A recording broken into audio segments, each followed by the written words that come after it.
skate on the lights, I'm coasting. Coronado glow, ocean wide and open. Petco to the skyline, city in motion. Palms in the breeze, yeah, the rhythm keep me floating. Chula Vista Lane, every block stay cruising. San Diego on my back, no losing. Elevate high, whole crew lit. All right, welcome back, everybody. Welcome to the Big Miklo Show. I am your host, Big Miklo. The NBA has given us a lot to talk about. Bought this yesterday. Best purchase of the year right here. What is that? It's a fucking lighter, dude. It's a shotgun. A lighter? Do you use? No, I just saw it, dude. Look at this thing. Freaking sick. Dude, you're about to blow that hair up. I was gonna put it because it has a stand too and a safety on it. I was gonna put it next to my Ash pop figures and stuff, make a little shrine. Damn. All right, that's pretty badass. All right.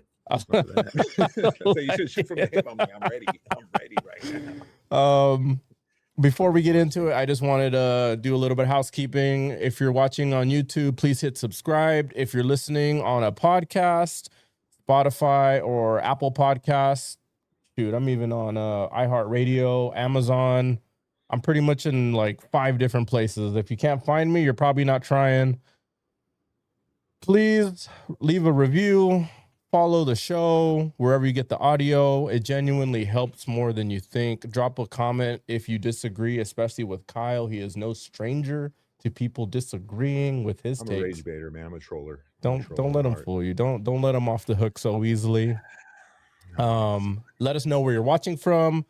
And I want to give a quick thank you to everybody who's been liking, commenting the clips on Instagram, on Facebook. That's a nice shirt. I like that. And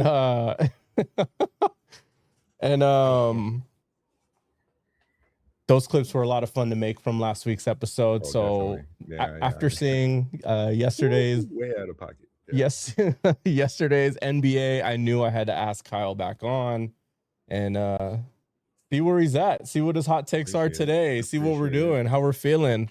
So thank you guys. Feeling a little more level-headed. I'm not going off of 2 hours of sleep here. I honestly don't think anything you said was really that outrageous. Well, no, I know. It's just people when they get all analytic. It's all the Gen Z. Like, I'm a hater, I guess.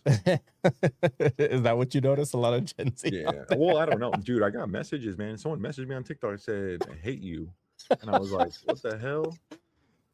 If you're not getting hated, I don't think you're really trying. That's what I'm saying. Like, people are just, I don't know.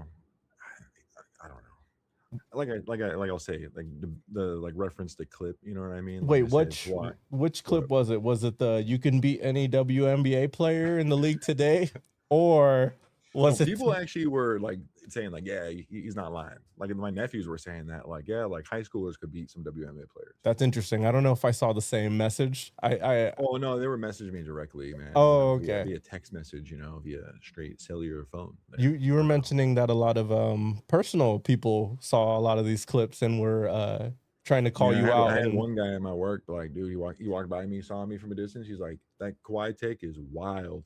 He's like, I can't listen to whatever you say anymore. I was like, that's fine. I was like, that's fair. I was like, we're all entitled to our own opinion. You know what I mean? Don't second guess any of it, Kyle. You said what you were feeling at the time. I said at the time, yeah. Stick with it. Just saying. Do you still stand by? Do you still stand by any of these takes? Which one? Do you still think that you can 100%? You can beat the WNBA any Dude, player? Now that's all that's popping up on my feed now. Is just dudes playing chicks, and I'm like, I was like, this is like, coincidence. It's even like that clip you sent me. Like, there's that video you sent me of that dude that entered that race, that like 100-meter race. Oh yeah. Same concept, dude. I'll shave my beard. You know what I mean? Joanna man. Yeah, Joanna man, 100%. 100%. That was a good one. I seen a couple clips that were just like flat out. There's no way that this guy, all he needs is 30 days and he can beat any WNBA. I saw that one, dude, where they're like, yeah, he said 30 days, 1 month. Wow, it's like that. It's like that easy. It's like, dude, like if I'm very passionate about what I do, honestly. So if I put my mind to it, honestly, I'll bust my ass, dude. And I don't think they're respecting the physicals real quick. Like let it be known. How tall are you? I'm 6'4". You're 6'4". Is that barefoot in shoes? I'm damn near. I'm 245, right? 6'4", 245. I can deadlift over 400.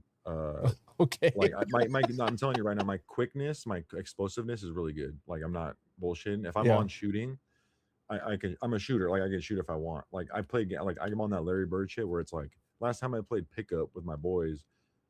They're shorter than me, so I was like, I'm not gonna drive in and do any layups, any post work. I was like, I'm doing all jumpers. Played 3 games, 21. Training it. Skunked them on one, and then the other one, dude. I just, and that was me only playing like 3 weeks in, and I haven't played in a while. Okay. If I'm you were not saying I'm to like the greatest basketball player, no, if you were at to all. name yourself as any diet version of any NBA diet player, who version. would you say LeBron you James. pattern your game after? LeBron James. LeBron James. No. Honestly, like I think the physicality from LeBron, I love. I'm not hating on that aspect at all. It's just the mental from him is just, you're a Laker fan. It's the Kobe mentality, the Mamba mentality. You know what I mean? It's just it's something ingrained in my DNA ever since I was like, 8. So it's like, I don't know. There's something about the mentality. That's why I hate him. That's why I'm not a fan of that. I don't hate him actually. The mentality I hate. It's like pass up on the shot. At the end of the game, it's like be a killer, man. That's why I love Ant and these guys that are coming in now. The league's in a really good place. So sure. Okay. All right. I can talk about shit. We all have our haters. There's a lot of people that hate other players in the NBA that are not fans of like that shit. Right. LeBron's a popular one, and LeBron's a very like polarizing one. So if you say one thing about LeBron fans are coming after you. They come out. Yep, they come out. But I mean, but at the same time, I'm doing it on purpose just to troll them. To be honest, like no, don't water it down. No, that's what you gotta rage bait these people, man. Yeah, hell yeah. Like you look at the comments now, they're like, "This guy knows nothing about basketball. He literally shouldn't be talking about basketball." That's the best. Like, that's fine. That is the best. We're all entitled to our own opinion. I was like, I like this. Right. And to get such a hot, response off of Kawhi over LeBron, it was pretty funny. What I wanted to point out to every time I saw a comment like that, I was just like, look at all the likes. Clearly, there's a lot of people that are agreeing with this take. You know what I mean? Like, it's crazy because it's like you look at the trade off of it. It's like, all right, Kawhi has a load management stuff. LeBron obviously has been playing for like what? We're gonna say 20-something year, like 22nd, first year or whatever it is, right? Yeah. So many more games, he's been durable. But then there's all these stories that come out of players that played with him that are like, oh yeah, he's like, 10 steps ahead when he plays in a playoff series, and he's like, why do I want my body to be too sore and stuff like that? So it's just like, and I'm referencing clips from like, Instagram and stuff like that from like, Shumpert and people that played with him regularly, So it's pretty interesting. Like as an NBA fan, like I appreciate it, but it's just like, damn, dude, that sucks if you're like his teammate where he's like, oh, I'm not going to go as hard tonight because of this. Then he goes out and gets a triple double. So it does show you how good he is, essentially. So it's just like, it's pretty crazy. I don't know. Yeah. But like I said, give me prime, like young LeBron. I love that version. Like that's my all-time up there. Miami Heat, pre-Miami Heat. What are we talking? I would say, yeah, that Cav era, Okay. And then when he did hit the stride in Miami where he was, technically in his prime. I don't know what you would say the NBA prime is now.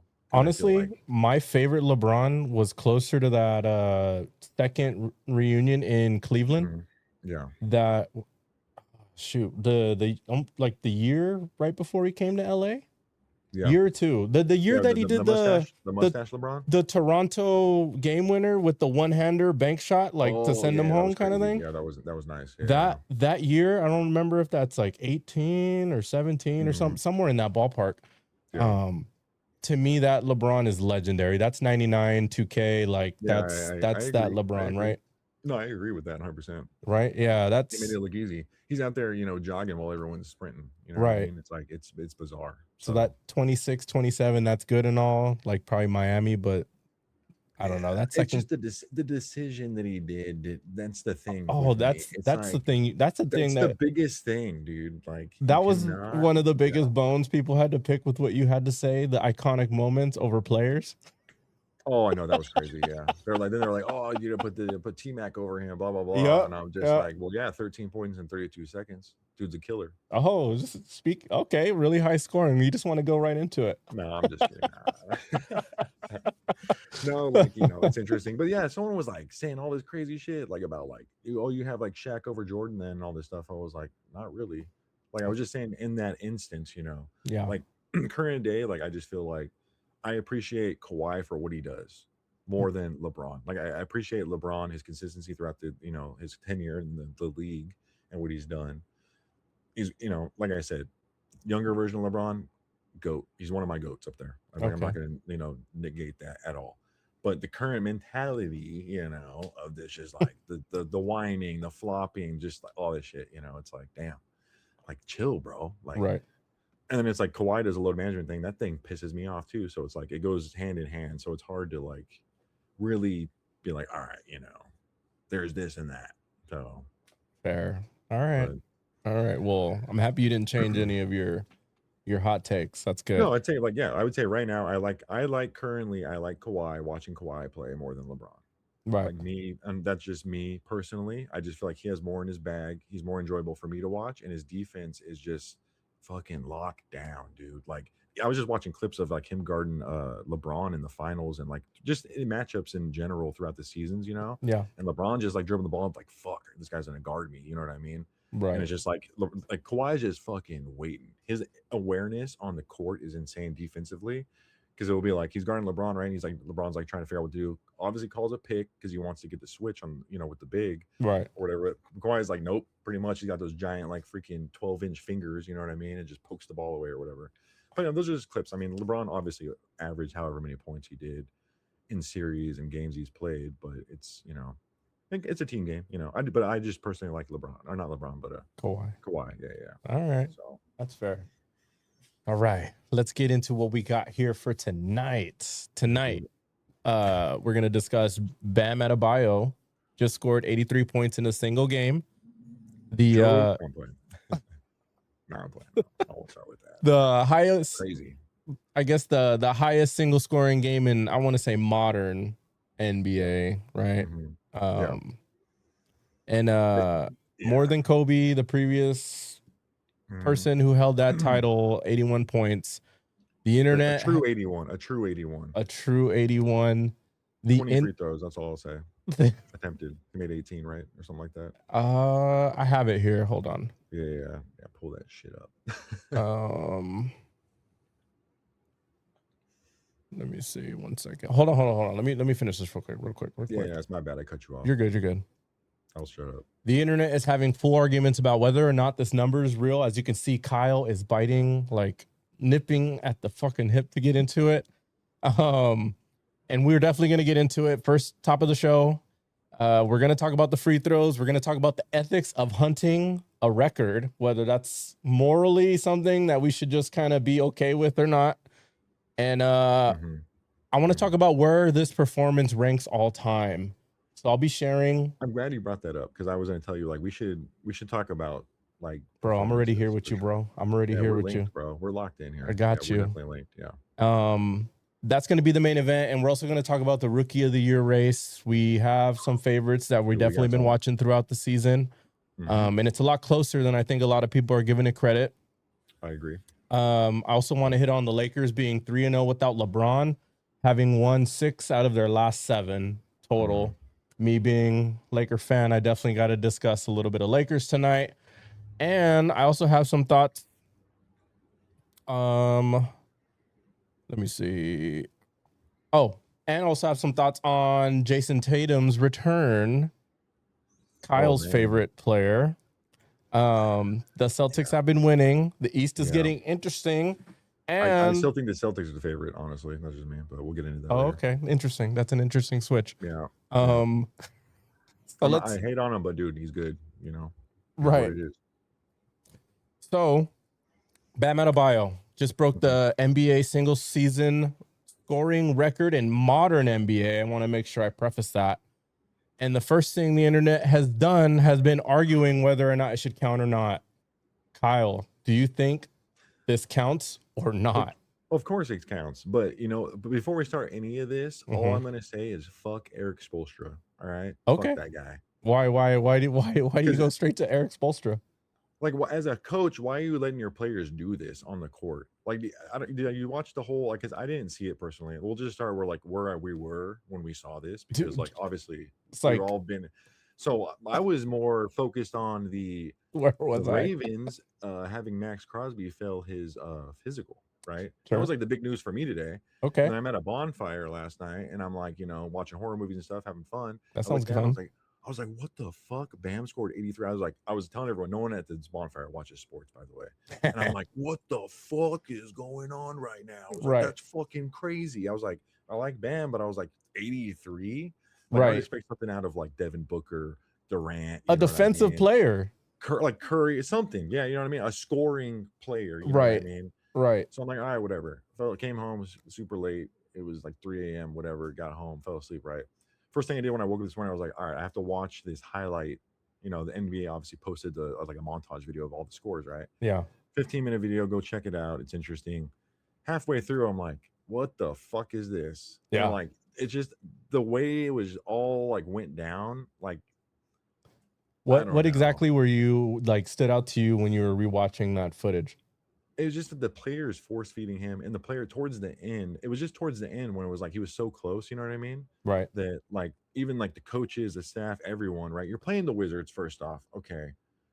So that's like a G League. I think a G League team could be them. I said that. I think we should have that situation where if you're the worst record or the worst team, or even allow a performance like this, a G League team should be allowed to like come in and like take your spot or something. Like, there has to be some sort of punishment that's like embarrassing. You know what I mean? Like more so than just, oh, that's just the Wizards. I don't hate on Bam. I'm not mad at Bam. The whole situation, I'm not Bam. He did his thing. Like, he played. The biggest thing that stood out to me too was he was still back on the court on defense, blocking shots. That's what I appreciated about it more so. Yeah. Right. But it was just towards the end where it was like, dude, the players are just feeding this guy, and he's just like, fuck, I'm draining. But and then like they're missing free throws intentionally, all this stuff. And I'm just like looking at Eric Spoelstra, and he's just like, yeah, like a little fucking kid. Like, yeah, I'm gonna make this guy. I'm gonna force feed him. You know what I mean? I'm just like, oh my god. So like, what the heck is going on? If you were Eric Spoelstra and your player was kind of on the road to breaking this historic NBA record, would you not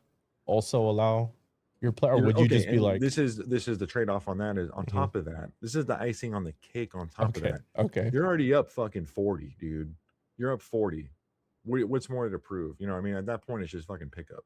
You know what I mean? Like, it's just go down. The team's gonna try to shoot threes to get back in the game, whatever game plan they have, but you're pretty much pulling people out there. You know what I mean? Right. So, I mean, I get it, and I appreciate what Bam said after the game too. He like did that post and he was like, Wilt, Kobe, me. You know what I mean?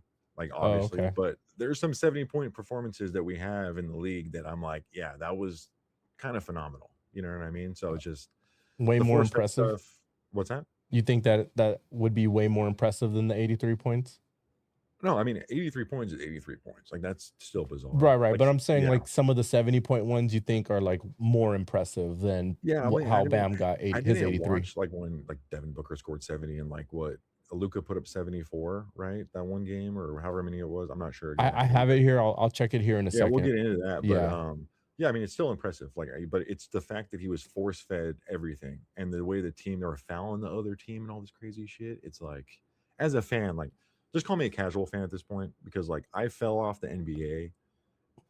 I want to say the past, however many years. Once the Golden State started running the league, I was like, this is fucking stupid. Like, they got everyone. You know what I mean? Yeah. But as of like the past couple of years, I would say I've been like itching to get back into it. And I'm like, this year I feel like, all right, I'm like actually playing like 2K more. I'm like more up to date with my fantasy team and all this stuff. So it's like, I appreciate the league where it's at. But like this, I think is just like kind of disgusting to me as a fan. Right. Like, if you're like a sports fan, you're watching this, you're like, fuck, bro, like this is bad. Crazy. Yeah, it's like high school equivalent type shit. I took offense more so to that fouling that you were alluding to. Specifically the Heat were ahead by however many at this point, and every time the Wizards would get the ball, they're just pretty much fouling so they can get Bam the ball right away so he can continue scoring, right? Yeah. So this is like kind of where that hunting goes in, whether that's like something like, have you heard the term ethical hoops? You know what I mean? Yeah. Like, It's like when the game's over, right? And like we have the ball, we're up like 10 and like shot clock's running out, and I'm dribbling down the court and I go pop a fucking 3. You know what I mean? Yeah. Shit like that. Usually they get like popped in their head over that, you know what I mean? Like kind of knocked around a little bit. So to set like the, I guess the context to that, the 100-point game from Wilt, right? Which we don't. Yeah. Huh? No, keep going. So I'm gonna cut you off. 32 free throw attempts for 100 points, right? No 3-point line at that time. How many did he make out of the 32? I'm not sure off the top, but just attempts alone, 32. Bam having 11 more than just that. You know what I mean? On top of, you know, all the other shenanigans. So 43 free throws for Bam. That's a whole lot of fouling. Again, to reiterate what you said, I don't blame Bam. He started the game hot. Bam's a beast. 30 dude. plus Like, points. honestly, yeah. I saw something that he's the first player to have 40 plus points in each half. So somehow Wilt got this 100 points and he didn't even have 40 points in the first half or the second half, right? Yeah. Pretty insane. So for Bam, he definitely hit all his shots. He was on fire, chucking up threes. They were going in. He only hit 6 though. Who? Bam only hit 6 threes. Right. Whole game. Right. Threes, a lot of them were at the beginning because that's prior the free throws and all that before he was really like kind of like hunting the fouls. But at the same time, I put a lot of the blame on the Wizards because I get that they're tanking. I get that they're like actively trying to lose and I get it. That's a solid strategy that's proven. Like, you know, it sucks to be in the middle. The worst spot you can be in the NBA is somewhere in the middle of the league, right? You either want to be in playoff contention, like a serious contender, or you want to be like somewhere in that top 5 to 3 lottery pick. You know what I mean? So to me, Washington needs to like look at themselves and be like, this is not okay. They need to like play with some pride, because at some point you need to stop fucking fouling Bam, and you can tell that he's just trying to go to the basket at will, and you're still fouling the guy. You know what I mean? Like, so 43 attempts. Those fouls were legit. He was legitimately fouled, right? Yeah. It was a lot of the process that like the Miami team as a whole was doing in order to get Bam to that 80, whatever, above 81. Yeah. You know what I mean? Yeah. So I definitely did not like that. Okay, so I want to give a little bit of context because you mentioned how difficult or how impressive this performance was in comparison to other 70-point games per se. You know what I mean? No, I was saying 70-point games are more impressive than the 83. Right. That's what I meant. If that's not what I said, that's what I meant. So. Oh yeah. Okay. Sorry, I was confused by what you said. I looked at the last 1, 2, 3, 4, 5, 6. Shit, I'll pull them up too. The last 6 top scoring performances, and I ranked them in order of what I felt was most impressive. Okay, so once you get that list in front of you, let me know, and I will tell you how I have this in order.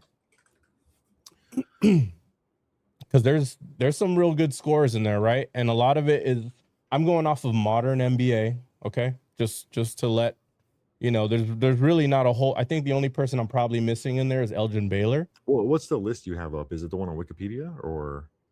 Like where did I get? I think I took my numbers. It wasn't off of Wikipedia. It was like just a stat NBA statistics page, and I maybe send it over to me real quick just so I have it because I want the exact one you have. I don't want some bullshit list because I just typed it in, but it's just pulling up Wikipedia shit. It's okay, like Wilt 50-50, you know. 1 second, and I can do that. Just to make it, fair across the board, so I'm not seeing a different list. Well, if it's the NBA highest scoring players of all time, it should be the same. Players of all time. Check out the list. All time. Oh wait, single game. Sorry. Okay, NBA highest scorer, single game. Players, single game. Like one word will change the whole like outlook of your list. Yeah. Yes. Okay, I have the list. It's the basketball reference one, right? You can use basketball reference. What is I'm gonna use that. It's a lot of Wilt though. That's fine. Dude, it's a lot of Wilt. Goddamn, this guy had 73 like 3 times. Well, 2 fuck, times. averaging 50 points in a game means you must have hit like how many times above that? You know, but that's one thing with that team. I guess when he played back then, the players were like, just give it to Wilt. He's like halftime. They'd be like, he'd have like 50. They're like, oh, there's just force feed him. You know what I mean? Well, So same situation, I guess, right? mind you, there's no televised evidence of the 100-point game right out there, right? All we have are stories from people that Right. were supposedly there and the Mhm. photo of the 100 points, right? That's like our history of it. So it's kind of Yeah. hard to really like see in comparison, like what was he on? He was on the Warriors or something at that time. Yeah. How shameful were they, for Wilt to get that 100-point game? You know what I mean? Like, it's hard to really Yeah. compare. So I all we can really go off of is the 81-point game Kobe and then this Bam game, right? So I'm gonna tell you the games, the games that I'm gonna be looking at, the point scoring total that I'm looking at, Okay. and putting them in order. Okay. So I'll be looking at. So I got Kobe, Luka, Mitchell, Booker, Lillard, and Bam are all going to be in there, and I'm going to give you my breakdown on who I got to me as should I go from what I think is the best, or should I start with the worst one and work my way up to the best? I would say, yeah, work your way up to the best. I'm still trying to get a list here that's like one I want because there's so many names in some of these lists. So Yeah. but Okay. yeah, I would go from worst to the best. Okay. At the Consistency and bottom of drum my roll. list of least impressive, highest point scoring total, single game, I have Bam's. Surprise, Mhm. surprise, right? Okay. And it is the biggest number in modern NBA history. But to me, the way that it was done in a blowout, the way that Washington is tanking so hard, the antics of the fouling, even though you're up by 40 to get the ball back to Bam, challenging a charge just so Bam could have extra free throws. I don't know if anybody saw that, but that took place. You know what I mean? Like those are all things that kind of contributed to this. Let's get Bam as many possessions as possible to feed this, this record-breaking night. So that's going to be at the bottom. Okay with that. Next, I have Damian Lillard scoring 71. Okay. Nasty. So the only thing that keeps it kind of low. I mean, the team that he beat was at that time was Houston, who was on a 9-game losing streak. They were also tanking at this time. They're not the Houston Rockets of today. I don't know if people remember. Houston was really bad for a very long time prior to the seasons really, really bad, leading up recently. And this was, I want to say, Damian Lillard hit the record this game for 3-point makes. I don't know if anybody remembers that, but there was a game where Lillard hit like 13 threes or something like that in a game. That was the 71-point game. Next on my list, I have Devin Booker 70-point game at 20 years old. I want to say it was his rookie season. 20. Yeah, he was 20. Rookie season. He played against a playoff team.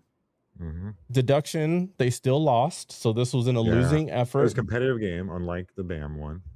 It was a competitive game.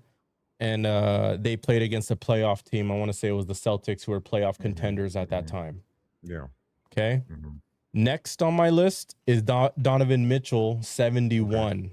Yeah. Okay. Yep. That was done in overtime. Yep. They were playing a real playoff contender. Who was the team off the top of my head? I can't. Yeah. I want to say it was an Eastern Conference team. But it's because it was so well-rounded. He's still, 71 points. He still had 11 assists and 8 rebounds on top of the 71 points. Okay, that's no joke. Jeez. So to put in that many, stats across the board, as well as doing 71 points, the guy did everything for the team. You know what I mean? Yeah. So to me, that is more impressive than Bam, still 83 points. Next on my list above Donovan Mitchell, 71. Yeah. Drum roll. Kobe Bryant. Yep. Okay. Obviously. I watched that game. So did I. Crazy. Yeah. Crazy. It was a comeback game. Yep. Down 18. The Raptors, I don't remember how high or low on the standings they were at the time, but the Lakers were dog shit, terrible. I want to say that was like the Kwame Brown, Smush Parker years, like when he was just chucking up anything. But I want to say it was one of his last years. It was number 8 Kobe. Ronnie Turioff. Oh, man, I loved Ronnie Turioff. Yeah, me too, man. He was fun. So, okay, the 81 points. That one, he had 20 free throw attempts. right, during the game compared to Bam's He 43. only made 18, right? Or something like that. I don't know. I don't have the mix. I was pretty sure he focusing on made the 18. attempts I'm pretty sure, just because of how outrageous But the it's cut attempts in were. half and some compared to the Bam. Sure. No, yeah, right, exactly. But the amount of field goals like Kobe made on top of that was like insane. And then the most impressive out of all the scoring games, modern times, mind you, I have Luka against the Hawks, 73 points. Yeah, 73. 88 true shooting percentage. Goddamn. In a close 5-point game. Right. So to shoot 88% in a close game, you know what I mean? He was carrying the team. The most efficient massive scoring game in history. Nobody else is even close to that in the modern list in modern games. So to shoot to me like at that volume, at that high of a percentage, and that close of a competitive game, to me, the most impressive high scoring output game in the history of the NBA. So to recap, Luka, Kobe, Mitchell, Booker, Lillard, Bam. Okay. That is my list from most impressive to least impressive based on like difficulty of schedule, efficiency, stuff like you that. have Luka over Kobe though. That's bizarre to me. 88% shooting on a close game. I mean, I remember seeing the highlights of that because I didn't see all of it. I think I caught the tail end of that game. Yeah, that shit was crazy. Yeah, Luka was in his bag. His bullshit, dude. He was just throwing it up. It's just fucking going. He does that. Like it was he does, man. It's like a magnet. It just floats in the air. You're like, what? That? I was like, that looks like shit. It's like goes in. It's like one of my favorite things about Luka, which might I'm sure drive a lot of people crazy, but as a Laker fan who has seen really slow first quarters, at least out of the past like 10 years. Our first quarters have always been dog shit bad. AD usually needs to warm up a couple times. LeBron needs to warm up into the game. Luka starts the game firing. He is someone that will repeatedly have 20-point first quarters. You know what I mean? And a lot of it will kind of taper off to the rest of the team for them to kind of get rolling. He'll usually start the game hot, chucking up those step back threes, going to the basket, fadeaways, this and that. And then the rest of the game from the second to the fourth quarter is usually him just setting everyone else up. And that's honestly why I thought him being paired up with LeBron was going to be perfect. LeBron needs to warm up into the game. Luka starts hot into the game. But for whatever reason, we can get into that in a little bit. For reasons that just doesn't seem to work out so well. I'm with you on that one. But 100%. The how competitive the game was, and then the true shooting percentage was why I have Luka's 73 over Kobe's 81 as far as how impressive. That's the stat line in us, you know what I mean? Right. How many players do you think you would have had to go down a list before you would have guessed Bam was going to be the next person like to be with this group of people? Fuck, dude. Man. So like modern day now, I didn't even think Bam. What is he average right now? I have no idea what he averages. I think it was like 18 points or something. He's not known for scoring, right? He's a defender. He's a defense player first. 3-and-D guy, right? He could I mean. Well, like he's for sure like so he can get around 20 points a game, around 10 rebounds a game. Too. His mom's amazing. Like I love her reaction. Oh, his mom, his mom. It was cool to watch his mom. So awesome, yeah. But he does it all in the flow of the game, right? Like he doesn't force shots. He's not necessarily the big you have to give down into the post and like rely. Like he just kind of gets it in the flow of the game. So his points doesn't necessarily reflect his impact a lot of times. So he's definitely skilled enough to put up these points. Obviously, he just showed it. Yeah, I agree. But he's just not like a shameless, hunter of like points like that, like Kobe was. You know what I mean? Like, because there was a lot of games, that Kobe would also be chucking up whatever he can and seeing what can go in, especially during that 81 point season. There was like a streak of games where it was like 60, 70, 60, you know what I mean? Like 50, you know what I mean? Like it was like back to back. He was in it. Yeah. He was in his mentality, It was like 100 points in like a back or over 100 points in like a back-to-back game, like in totals of 2 games at one point.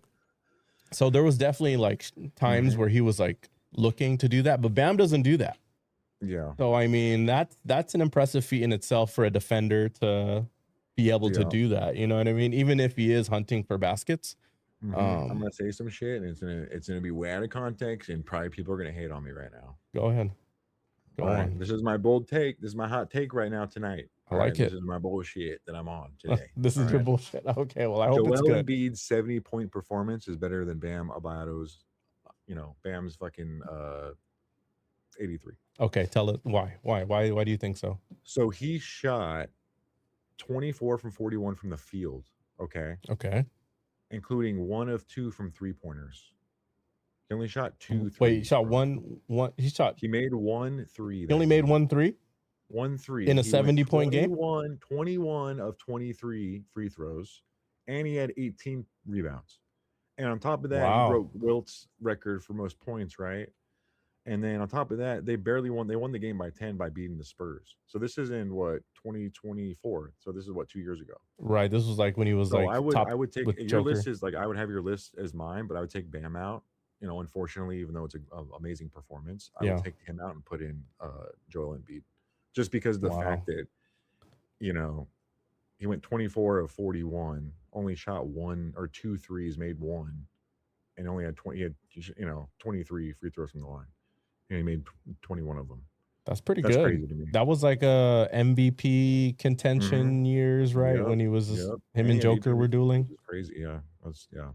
Wow. So that is impressive for 1 3-pointer. Crazy if you really think about it. Like comparing it to Bam's, where he shot like 46 free throws. Compared to what was it again? What's that? Compared to what?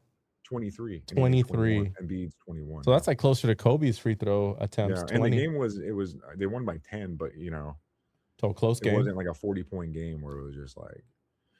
What I will say though is like that first 3 quarters of that Bam like performance, it was incredible to watch, because you're like, oh damn, he's just fucking hitting there. The first quarter was just like everything going in. It's like, damn, he's like on par, like on the pace of what he needs to do to get to the 100 points, right? Because that's the goal, is everyone wants to get 100 points. Sure, yeah. Or not everyone, but someone to break that record. Well, just let the Wizards know in advance what you're trying to do, and maybe they'll like do something for you. Yep. That's bizarre. How shameless. That would be my list. I'd just take out your list, but take out Bam and put in Embiid. Okay. That's fair. If you had to put money on who you think the next player currently will be to get that or surpass that total. Yeah. What do you think? Well, obviously we don't know. We don't know at all. Of course not. It could be any guy, because everyone in the NBA is so good, dude. Anyone can get a bucket. Right. It's just who's hot that night. You know what I mean? It's like obviously Donovan Mitchell's done it. He's getting up there. Booker, I feel like Booker kind of fell off a little bit. Dealing with injuries. What's going on? I feel like the bubble kind of fucked him. You know what I mean? Because he was hanging out like porn stars and shit in that bubble, like after the fact or something, or model or something. Wait, who was this? Him in. Who was this? Devin Booker. That's what I heard. Really? I don't know if that's true or not. Yeah. I've never heard that. Is that a real thing? Man. I heard that he made like a sex tape with some chick and got released or some shit. Where did you hear this? What is? Dude, I saw a post Reddit, bro. Reddit is the king. It's a Reddit story. Right. I don't know if that's true or not. It's probably fake as fuck, but I'm gonna go off the internet because the internet knows everything. No, I'm playing. Oh shit. No, I'm just messing with you. No, but yeah, there was something weird going on in the bubble. Like after the bubble, I feel like Booker wasn't the same, right? Like I don't know. I'm trying to remember how relevant the Suns were during the bubble. I think he hit a game winner like during the games leading up into the bubble. I don't know if he actually played in the bubble or not. Right when Bradley Beal got there too, it was like, what the hell's going on with this team? Like, I don't know. Yeah, I don't know if the Suns were in the actual like bubble, because remember there were like preliminary games leading up into the bubble. Yeah, true. Yeah, like it may have been one of those. I can't remember. My brain's right now thinking about this 71-point game or this 83-point game, but yeah, crazy. Dude, your favorite game from your favorite player? Who I would say right now? Yeah, give a guess. James Harden. Oh, you think Harden? Yeah, I think Harden could do it. He can shoot through. It would have to be a guy that pops threes. I mean, everyone pops them now, but clearly not. You think Wemby could do it? I think Wemby could do it, or Ant. I was about to say, if I had to put money on longevity of time between like today and like years ahead of them to do that, I think Wemby is a safe bet for. Yeah, Wemby for sure. The only problem with Wemby, when they asked Wemby about what he thought about the performance, it didn't look like he really cared too much about it. About what happened, and kind of was a little bit. Well, anyone that's a Kobe guy, dude. you're not trying to break the record. Like, you would tie it and like that's it. You know what I mean? Like, I just feel like the Nah, Kobe I'd break Glazers, it. like, I which would try I to. am. I would try to break it. Well, yeah, but but as a Kobe fan, you're kind of just like, it's sacred. That's a sacred fucking number. Like 80. It is, but what would Kobe want? He's probably rolling over in his grave right now, low key. Nah, he'd want you to break 46 that free shit. throws. This motherfucker shot 46. If I had 46 free throws, like, I would be making, you know what I mean? Like, Yeah. he's going 43 for whatever. You know what I mean? I think he would want you to break it, and then he would like Yeah, probably. challenge your You're ass. Right. You're probably right. How many times can you do it? Kind of thing. You know what I mean? Like, try to do it again. Yeah, do it again, bitch. You know what I mean? Something like I would that. say this is the most random thing that ever happened in the NBA. The Besides most, like a bat, besides like a bat flying through the Spurs arena and Ginobili hitting that shit. This right? is the most random shit that's ever happened, probably. Okay, that's that. Yeah, I don't think anybody would have ever guessed like in a Like, million. I'm not waking up, but like, oh, I see Bam play. He's about to score. Like, the dude's walking fucking 30 points a game, a bucket. Like, Right. that shit. Yeah, that's what's crazy to me. I think that's why everyone's just mind blown. They're like, oh yeah, like discrediting it, which is kind of fucked up. You know, like, part of my language. But Right, but do you think they're discrediting it? Not necessarily because it's Bam, right? Like it's just more. It's the organization, the way it the went way down. it happened, right? Yeah. But I'm That's- wondering if that would be with Wilt's game when he scored 100, because the stories that we hear, right, are his teammates were just force feeding him the ball anyways. And he Yeah. had like however many points at halftime. They're like, all right, we'll just keep giving the ball. Right. So, yeah, I don't. Supposedly, he was even getting like upset, like keep feeding me, like don't. No one's allowed to take shots but me right now, kind of thing. Yeah, he was like, I'm breaking 100. Yeah, that's crazy. Yeah. It just sucks that there's no footage of that because there's a big, there's like a part of a radio thing, right? But is that real? Like, is that a real thing? You know what I mean? I don't know. I just know that back then that game just wasn't televised, and there's a big fraction of just like NBA people that just don't think that even really ever happened, kind of thing. Yeah, no, that's a big myth. You know, I have a lot of conspiracy. I'm a big conspiracy theory guy. Is that on your list? It's growing. You know, it's semi. It's Okay. semi on my list right now. It's not semi. completely hard. It's not completely hard, It's but it's kind of gaining blood flow down there. With that 100 point. It's a soft one. Yeah, Okay, gaining well, blood flow down there. I think we'll definitely have to deep dive into conspiracy theories sometime dude, because I'm definitely interested. That will be sign me up for that. Give me a teaser. What's one that's one of your favorite ones? Just tease it a little bit. I'm gonna come out. This might be crazy, bold take. Like, I've already had these bold takes. Oh, okay. I still think Megalodon exists. Okay. Megalodon is real, and it is still out there. And is that supposed to be like a big myth kind of thing, or is that? Well, yeah, people like say it doesn't exist, right? Like, Shark Week used to be cool, right? When we were younger, before the internet. Yeah, now it's all just made up bullshit. Like, they tell you what you want to hear, you know? And then even like what pissed me off was like, I don't even know what year it was. Like, Discovery Channel did this thing where it was like, oh, we're chasing Megalodon, right? We're trying to track it. But it was some like mockumentary, like making fun of the whole thing. Like, oh, it's not real, like saying it was real. And I was like kind of pissed off. It was like, you don't fucking know that. You guys don't fucking know that. I can like, see you just getting there with your popcorn, all fucking ready, with your like, blanket, getting ready to watch this documentary. And then at the end, they like made fun of me. I was like, "Fuck you!" And they make fun of you. That's when Shark Week was like, yeah, Shark Week's more known now for like girls being on their period. You know what I mean? Oh, shit, okay. Shark Week being Shark Week. The reference of it, yeah. Yeah. So it's all about that blood flow now for me. The Shark Week. Okay. All right. That's a good teaser. Thank you. Yeah. All right. Let's segue over to the rookies. Yeah. A lot of impressive rookies, one of which that you mentioned last episode was one of your favorite players coming out right now, right? Just to couple or well, I mean, I know you're really high on Cooper. That was a name you mentioned as someone you I like really Cooper game a lot. Yeah, I'm surprised. It like, you know, anyone coming out, like, so here's my thing. Rookies, I always get glazed with the rookies when they come out, like, because even in 2K, it's like, oh, I got this new rookie, like, let me draft him, whatever, you know. Sure, yeah. Anthony Bennett, wink, wink, you know what I mean? Like, you get him into, like, let me build him up, like, the future's here. Like, you were one of those guys. You really were high on Anthony Bennett. No, I wasn't actually. Okay. I was fucking, my jaw dropped when he got taken. I was like, the fuck? Who else like, was in that draft? Do you remember? I'll pull it up. Let me pull it up. If I remember right, there wasn't a whole lot to pick from that draft. But it, you know, there was, it was 2013. Many moons ago. Pull it up. Well, that draft did suck. So no one had an idea. So I guess I can't be as mad. Who's do you have like the top 10 right there real quick you Yeah, I can have rip the off? list. Yeah. Let me run it down. So the first pick was with the Cavs, went Bennett, right? Okay. Second pick was with Magic or Oladipo. I was about to say, did Oladipo win Rookie of the Year that year? Like, I was think that so. I year? think he Okay, did. okay. Go ahead. What's the Yeah. rest of the list? Yeah. And then the Wizards took Otto Porter, which I thought he was gonna be good, but yeah, no. Yeah. 2K was for me, but yeah, not he really. had all the physicals for sure. Yeah. The one that after I finish this top 10, I'm gonna tell you the one that really fucked me in my head, which I was pissed off about. Okay. He's number 11, drafted number 11, which is weird. So when Otto Porter at 3, right? 4 was Cody Zeller to the Bobcats. It's like, Michael Jordan, what are you doing? And then 5 was the Suns taking Alex Len. 6 was New Orleans Royale, which I thought would be decent. Was my guy in this draft though. At 7, the Kings took Ben McLemore. I thought that guy was gonna come out and be a killer, but yeah. He had it. I mean, what, shooter, defender? Yeah, man. I was like, this guy he seems like he would fit the NBA that was at hand that we were seeing, I just thought it was gonna be, perfect. Right. And then we have at 8, the Pistons took Caldwell Pope, and then at 9, the Jazz took Trey Burke, and then at 10, the Portland took CJ McCollum. But at 11, Michael Carter Williams went to the Sixers. Oh, okay. I think that was Rookie of the Year then. Yeah, I'm pretty sure he was Rookie of the Year. Yeah. Okay. But that was 2013 had Giannis though. He went 15. Oh, okay. That was a Giannis draft. Okay. Yep, it was. And then also Steven Adams was in that draft, went to the Thunder, which I think if we had to look back, obviously Giannis is the best one. Schroeder was in that class as well.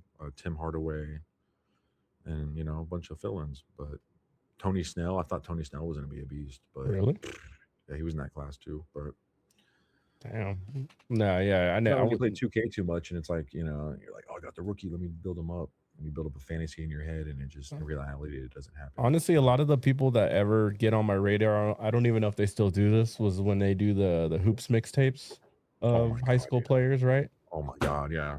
And those are how I got a lot of introduction into like, who are the best ninth graders kind of thing, and who are the best, you know what I mean, of 2023 or whatever.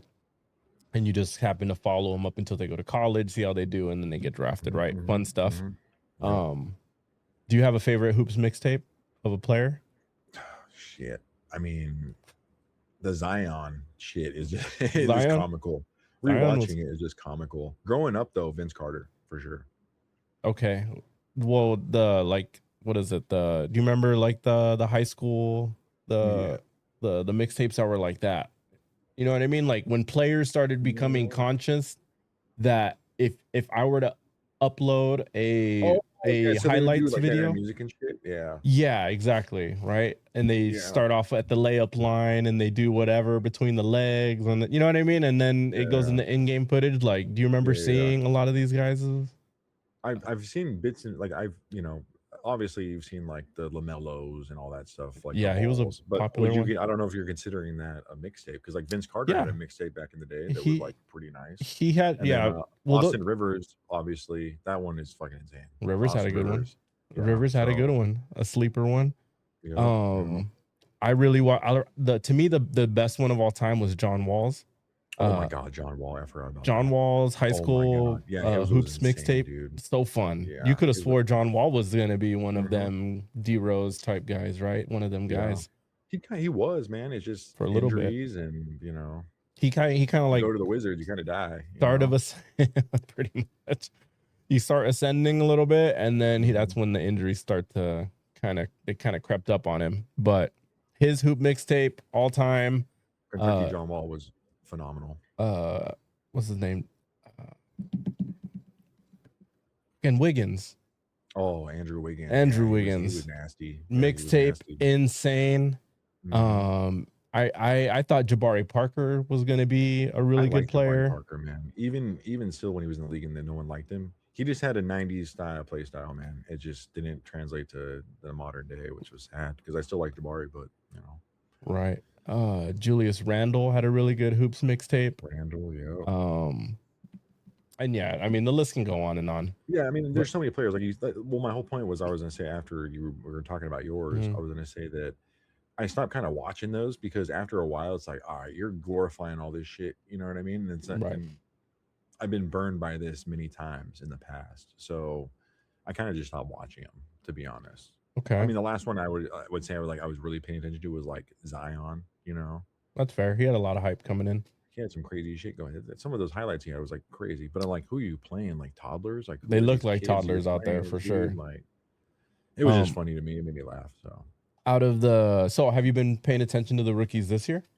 yeah, there's a Okay. lot of good rookies. Yeah. Who's on your radar is like some of your Well, favorite? Knuckle, obviously, right? Okay. Let me pull up some names because I'm gonna butcher some names right now. I mean, if you got Knipple down, I think you're gonna be good for the rest of the.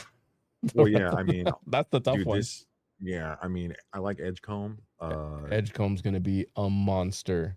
Yeah, I love Edgecombe a lot. He's already like such a good player. He stays healthy. Yeah. Like It's weird how the Sixers fucking grab these guys, and it's just like he's probably going to be hurt. You know what I mean? Give him like a year. That their training facility probably sucks. You know what I mean? They're Maybe. walking car over there or something, right. or there's someone with that core, or there's a curse on them or something like that. Dr. J just sold his soul to the devil for all those highlights and shit. He's still alive. Hold on. Something's going on there, man. Because dude, I'd love Embiid, man. Embiid is dope as fuck, but it's like he's so injured all the time, man. Right, but I think Embiid's medicals, even coming out of the draft, were always a little shaky. I think that's why he didn't go number one. Yeah, and I think who was that went number one that year? Was that the Wiggins draft? I think so. Yeah. And then Embiid went number 3 after Jabari or something like that. I don't know if I remember. Well, because no one knew about him, right? He was like foreign, whatever. Well, so. What was it like? Kansas. He had like clearly a lot of people saw like diamond in the rough potential. They compared him to Hakeem Olajuwon a lot of times during that year. I remember looking up because the Lakers were in the lottery that year, so they were in the mix. So I was paying attention to a lot of those prospects, Mm-hmm. And I actually liked Julius Randle a lot when we drafted him. That was someone I was really high on. But same, man. Same. Just bull in a china shop kind of thing. Man. And Embiid was kind of like, I see a lot of what's his name? Hashim Thabit. Do you remember that guy who got drafted by that was my guy, 7'2", coming out of UConn. That was your dude. That was my guy. I drafted him in every fucking draft in 2K, and I was like, that's my guy. Explains so much about him. Fucking come out there non-existent. Right. Man, Hashim Thabit, man. So I was kind of a little cold on Embiid at first. I was like, is he really gonna get the touch? Is he really gonna stay healthy? And so on. Clear to say, he clearly blew the roof off any expectation I had.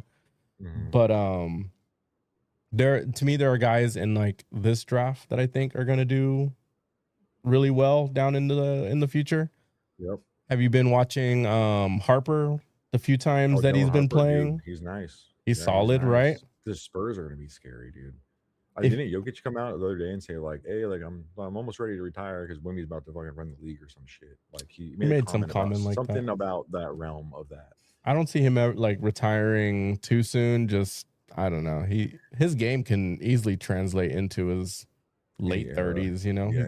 Yeah. Well, yeah, he can play till he's like 45. Probably. Athletically, nothing's gonna change from now. He'll be like that dude at the 24 that's like, you're old, but the dude's hitting shit and super consistent, elbowing you and drop stepping right into you. He's wearing one of those like store bought like jerseys with no number on it and like the fucking white tee underneath with like some fucking knee braces on, these fucking sleeves and shit. Yeah, that's him. Headband on, glasses. Rain, man, let it rain. Let it rain. Can I just say one thing though? Shout out to the Hornets because my buddy's a Hornets fan. Shout out to Brandon. So the Hornets kind of knocked it out in this draft so far. They got Knuppel and they got Cockenburner, right? We'll say the second name. Ryan Cockenburner. Oh, okay, yeah. He's the center. Pronounce that right? Yeah. He's averaging 2.3 blocks as a rookie.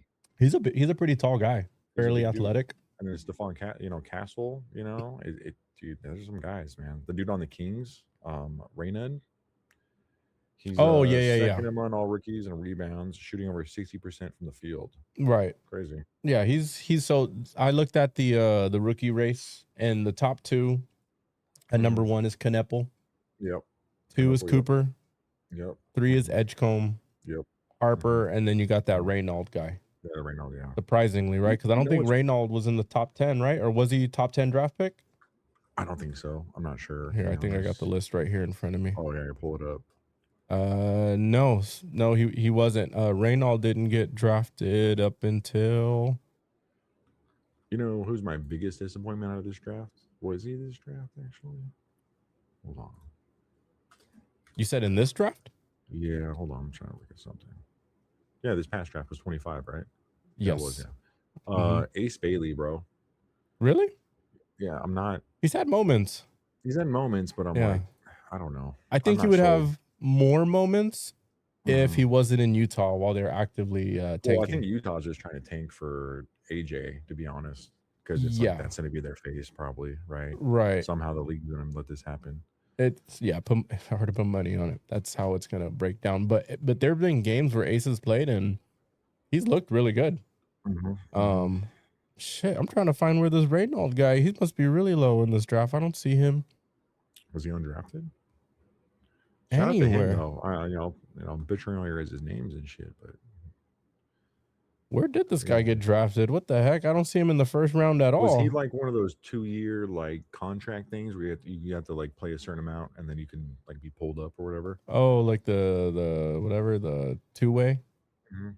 I don't think so. I'm pretty sure he was. I thought he was actually drafted. That Kalkbrenner guy, he was in the second round. That's Yeah, pretty. he was a second rounder. Yeah, that's what I'm saying. Hornets. Oh, got two Reynolds. steals. Okay, the 42nd pick.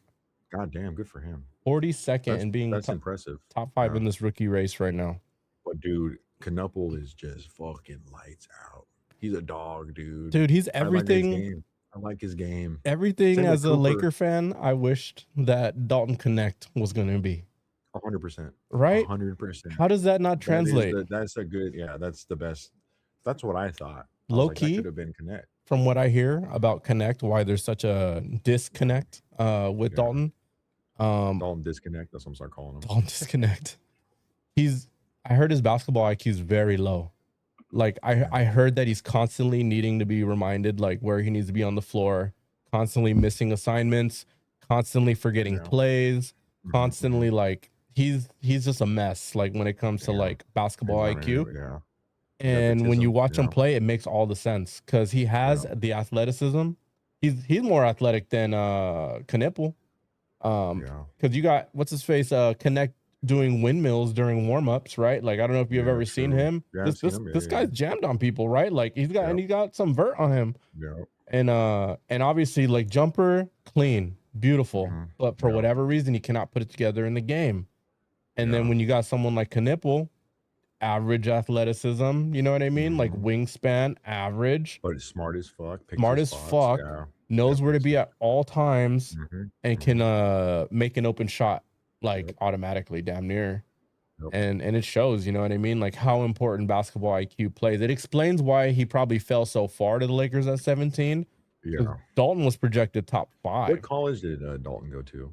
Tennessee, I want to Tennessee? say. I was gonna say one of the blue chips. I think going to Duke kind of does like give you a perspective of your mental, right? Like Sure, not yeah. saying that they're like higher IQ school or whatever, but I feel like They they're usually the way go they for- run their system, like they're gonna Yeah. be like, all right, we're doing this. Like we need to be all on the same page. So Duke- study your shit. Yeah. Duke players are like certain like they're out of a different mold. Like you could tell Mhm. kind of what a Duke Yep. player looks like, kind of thing. Yep. But Dalton started off at like a community college, killed Okay. it. I want to say he did like 2 years there, and then he transferred to Yeah. Tennessee or Colorado State or something like that. Then went to Tennessee, some route like that. Yeah. But anywho, back to Knipple. Yeah. The guy's been a monster. Yes. Definition of consistent this year. And based on the turnaround of the Hornets, it's kind of no coincidence that he lands on this team and things seem to just fit now. Mhm. So he's leading at number 1. Mhm. Flag, number 1 overall pick at number 2. He's had some Mhm. awesome games this year. Definitely has shown that he He's a fucking belongs. walking highlight, dude. Yeah. Some of his shit, I'm like, this is gonna be on mixtape. Like where he's dunking from it. I'm like, what the hell? I like his style a lot. Yeah, I do. He's pretty I do. much a banshee out there. He's Mhm, going mhm. for loose balls, trying to block shots, steals. Yep. Definitely is a physical player with a Yeah, whole lot of he's not skill. flopping. He's not a flopper. Definitely not one of those floppers for sure. I Yeah. don't know if Kobe is his favorite player, but he definitely plays with a lot of that grit for Yeah, sure. that's why I like Flag a lot, man. So He's definitely not a LeBron. let's just take a moment. We appreciate LeBron. I'm sorry, LeBron. Did you see what I put on my name on my the thing? I put Critic Kyle because it's like your display name, and Yeah. I did in a little like asterisk right there. I was like alleged hater of LeBron. I was like, Alleged? No, alleged LeBron hater. it is not alleged. It's it's alleged. Yeah. Any dispute so far in the list for the rookie of the year so far? I was going to bring up the whole fact of, do you think what if they do a rookie of the year? How would you feel about that? They've done it before. It's not my favorite, but they've done it before as well either. Yeah. Who was one? Who's a popular one that they did? I think Jason Kidd was a one year, like with Grant Hill or something like that. What would be a great idea would be if you got a rookie of the year, right? Say season ends, right? Or whenever they announce the awards, right? It's like during playoffs or something like that, like towards the end of playoffs or whatever. Oh, you're saying when they announce it? Yeah. Okay. Yeah. All the awards, whatever. Mm-hmm. But if they're gonna do a have them play 1-on-1, fuck it. Or wins that game gets the trophy. I don't think that's like a fair representation of like the year, though. You know what I mean? That's like, just a crazy thing they could do. I want to watch for sure. Be like, oh shit, whoever wins this gets the fucking rookie of the year. Like, oh shit. Let me pull up their stats really quick, but I personally would. I have their stats right here. You want them? Yeah. Can you kind of give me the comparison between the two? So Knuppel he's averaging 19.2 points per game, 5.3 rebounds, 3.4 assists, and then Flag is at 20 points per game, 6.6 rebounds, and 4.2 assists. So they're pretty close. Yeah, but you got to realize, I think Flag's playing the point forward on that team pretty much, though. Like he's running with the ball. I heard that. Yeah, he's kind of playing out of role a little bit. Yeah, because Kyrie's not there or whatever it may be. So in the long run, that's going to make him such a good player, because if he can get 20 points a game out of position, when he finally has that solid number two, or maybe they absorb another like star to come to their team. Yeah. Cooper, 2-3 years down the line, he's going to be one of the best players in the league for sure. Shot creation on his own, because this entire time he's been thrown into the gauntlet, figuring out on his own how to get these points. That power dunk, dude. I love that shit. That's like the Dominique shit where he's just fucking throwing down and you hear it. You're like, iconic moments. Oh, it's like watching Ant be throwing that shit down. He's like, my fucking hand be hurting when I'm dunking. I hate it. Ants, enjoy Ants' game now, because once they hit their 30s, they're done with the exciting. So like John Morant. I was watching this dude. He did like a simulation of like 2K, and it was like in the future, and like Ant retired, right? Ant ended up being the leading scorer in the league ever over LeBron. I thought that was crazy. I think that would be impossible at this point. I think it's possible because the way he shoots his threes now. But he's not even the leading scorer now. No. So how would he get there? Like I have a buddy that likes to poke fun of Lakers stuff with me. Yeah. And his new favorite player is Ant. And new favorite player. Who's his old favorite player? He always has a different one. That's the problem. Oh, I think it was Kawhi. I think it was Kawhi. That's why I be talking shit. Oh, hey, I like this guy. No. Iconic moments. And iconic moments, baby. And make a shirt. I'm playing. And Hawaii jersey right there signed actually. Oh, okay. And I was telling him, well, his you got a Kawhi jersey in the back. It'd be a lot better. It's signed. It's signed? I put it out. Yeah, it's signed. Did you sign it, or was it Kawhi? No, it's him. No, it's him. That's pretty cool. Yeah, it's dope. It should be a Let's go. San Diego State one. I need one of those. It should be that. I don't buy mini jerseys anymore. If I'm gonna buy a jersey, I'll buy a baseball jersey. They're timeless. I feel like that's fair. This isn't early 2000s. To me, they're just easier to wear. Yeah, they're way easier. It's like a button up. Yeah, it's like a Hawaiian shirt. You can throw on a baseball jersey. You can wear a baseball jersey all year long. Yeah. But like NBA, I'm not wearing, when NBA is out of season, maybe, unless I don't know. Right. That's fair. I don't know. Going to like a AAU game or something. I don't know. But. Right. But what I was telling my buddy is, because he was saying Ant over Luka. Mm-hmm. And I don't know about that. Well, I would say, like, especially with the image the Lakers have this season, I think a lot of people would first reaction agree with that. Yeah. But I looked at the numbers. Mm-hmm. If I remember correctly, and you can double check my work, I don't know if there was a single stat Ant had better than Luka, and I am including defense. Yeah. Right. So, and if I remember the steals number, it was like 1.5, 1.5. But I would say, so it's funny. I'm going to say this right now. The iconic moments Ant has had this season compared to Luka, I think that's just sticking in people's minds. Honestly, that's why your buddy says that probably. That's fair, but then I guess that proves that iconic moments don't tell who's the better player. Exactly, that's what I'm saying. Because I'm agreeing with you on Right. this. On this one. That's fair. Yeah, That's fair. I don't know. It's all subjective, anyways. I just like being off the rails sometimes. Luka, more scoring, more rebounds, more assists. I want to say steals were pretty close, if not identical. Yeah. The only difference was obviously one is known for defense, right? I'd say, well, not known. Ant is a much better defender. I'd say people would unanimously say the eye test, he's a better defender. And steals aren't. Luka's sneaky though. Yeah, steals aren't a good measuring stick for how good your defense is either. That's because Luka's usually the example of like, then why does Luka average at, like, I know at the beginning of this year he was like averaging, or he was like the steals leader for a good portion of the time at the beginning. Yeah. Clearly that's not a reference to how good his defense is overall. Yeah. But as far as like who could one day surpass most points of all time, I don't. Between them two, you would have to come out the gates averaging like 25 points and up every year per year going forward. And Ant had a little bit of a slower start. He's kind of grown into this. I think longevity, Luka's game's gonna just be like timeless. Like you said, Ant is gonna, the athleticism goes at a certain point, right? But I think his mentality though is like he's been shooting threes more and more every year. Yeah, no, and I feel like he's kind of accepting that. He's like, I'm getting older. Like, let me just chill a little bit. But when he needs to turn it on, he'll turn it on. Right. They played last night. Yeah. Did you see it? True. Yeah. Yeah. They was the Lakers in a blowout. That was a good win.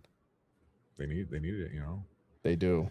They're in the like they're kind of outside the mix, right? But they could maybe do a push. I haven't looked at the rate, like the standings. Oh, the standings. I think we're like right there. That's with why I say I'm a casual NBA guy right now, because I don't know all the standings and shit. Oh, okay. So I want to say we're jousting back and forth with Denver, and I want to say we just leapfrogged Denver recently. What are the? Let me look this up. I don't even know what the. We're probably like in fourth or fifth, maybe fifth. We're in that ranking right now, because I mean the Thunder, good luck catching them. Spurs have been on fire, right? And I don't know if it's still Houston. Oh, they're the four. Okay, they're the 4 seed. I thought they were out of the top 8 for some reason. Well, mind you, all the hate that you've probably read and heard on Luka and the Lakers, we're still top 4. Yeah, I didn't realize that, to be honest. How dysfunctional the team is clearly looking at times. That's bizarre. We've been there, right there. And mind you, this team does not work as, trust me, this team is not going to go far in the playoffs.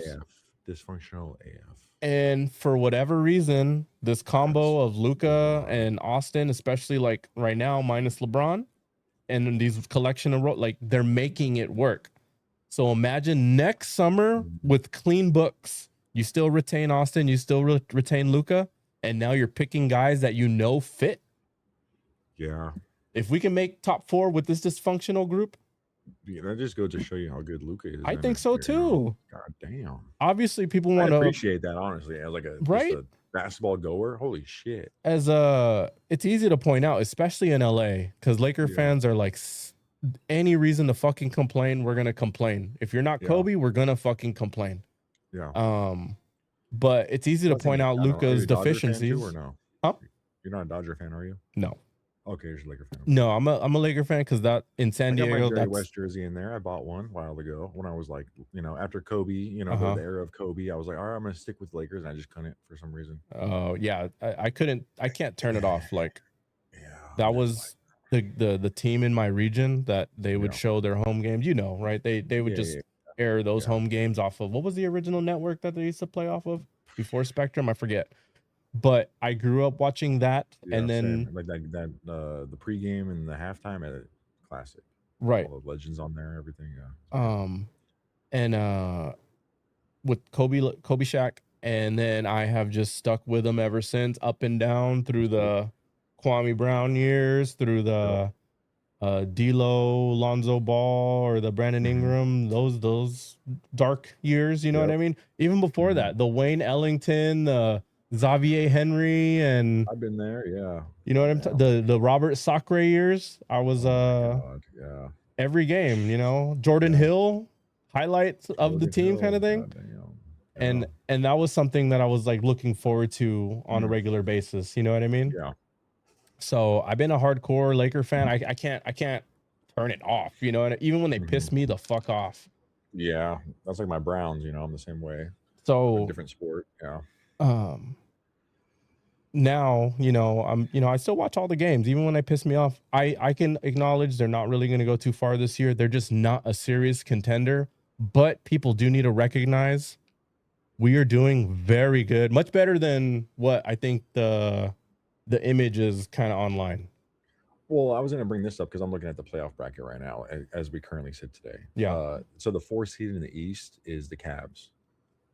So yes, the Cavs are deemed like a beast ass team, right? Exactly. Like they're so the Lakers are 4th seed. That just goes to show you how. What's the record in comparison?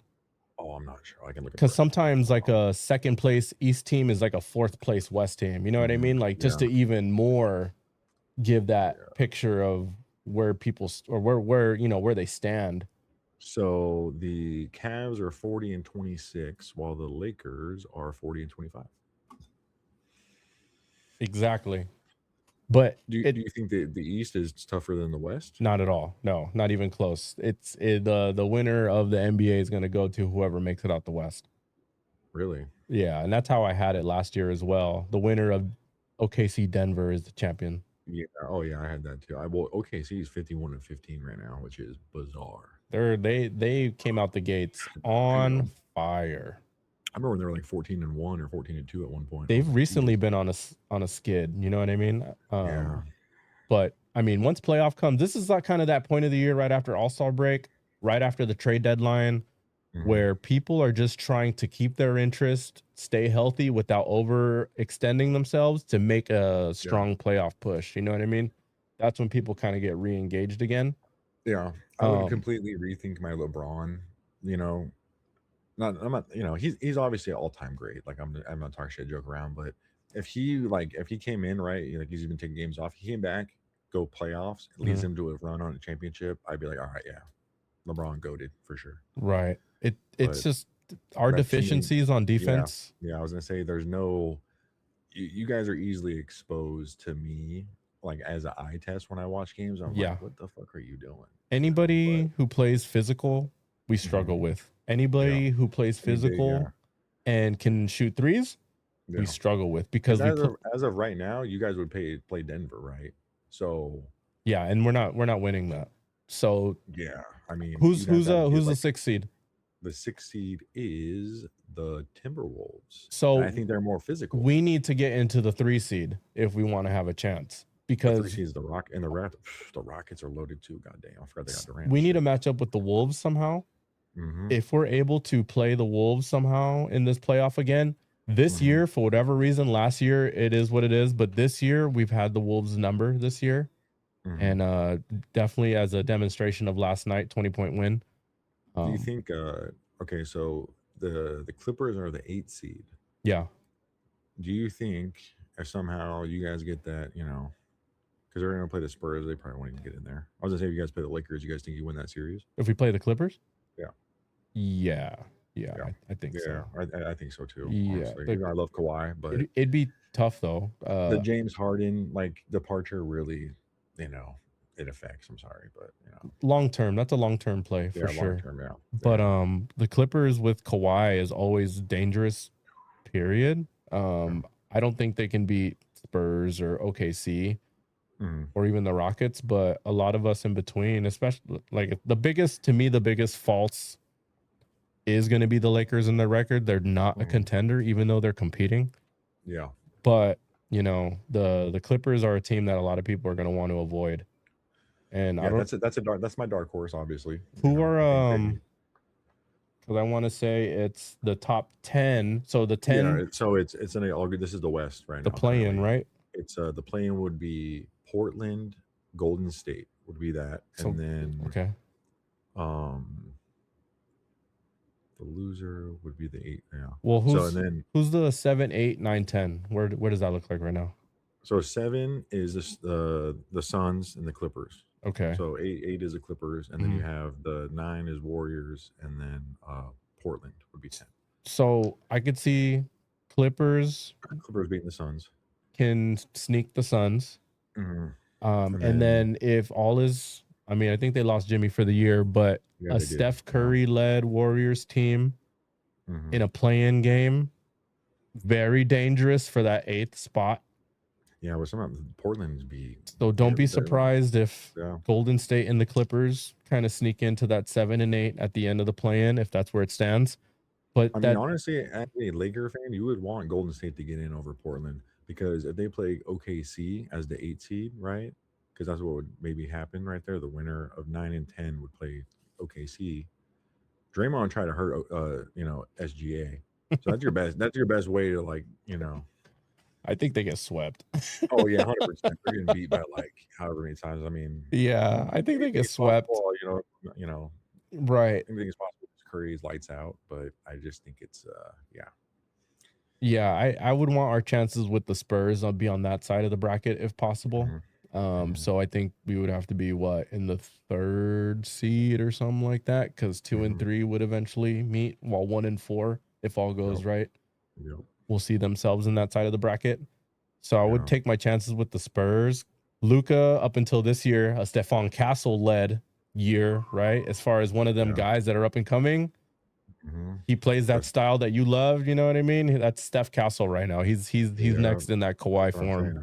It's fun, yeah. It's fun to watch. They're the 2 seed, man. God damn. The but Spurs scare me. If there's a year to catch them early, it's this year, because after this year and another good draft, and these guys are all still on rookie deals, so they can have a big splash in free agency still.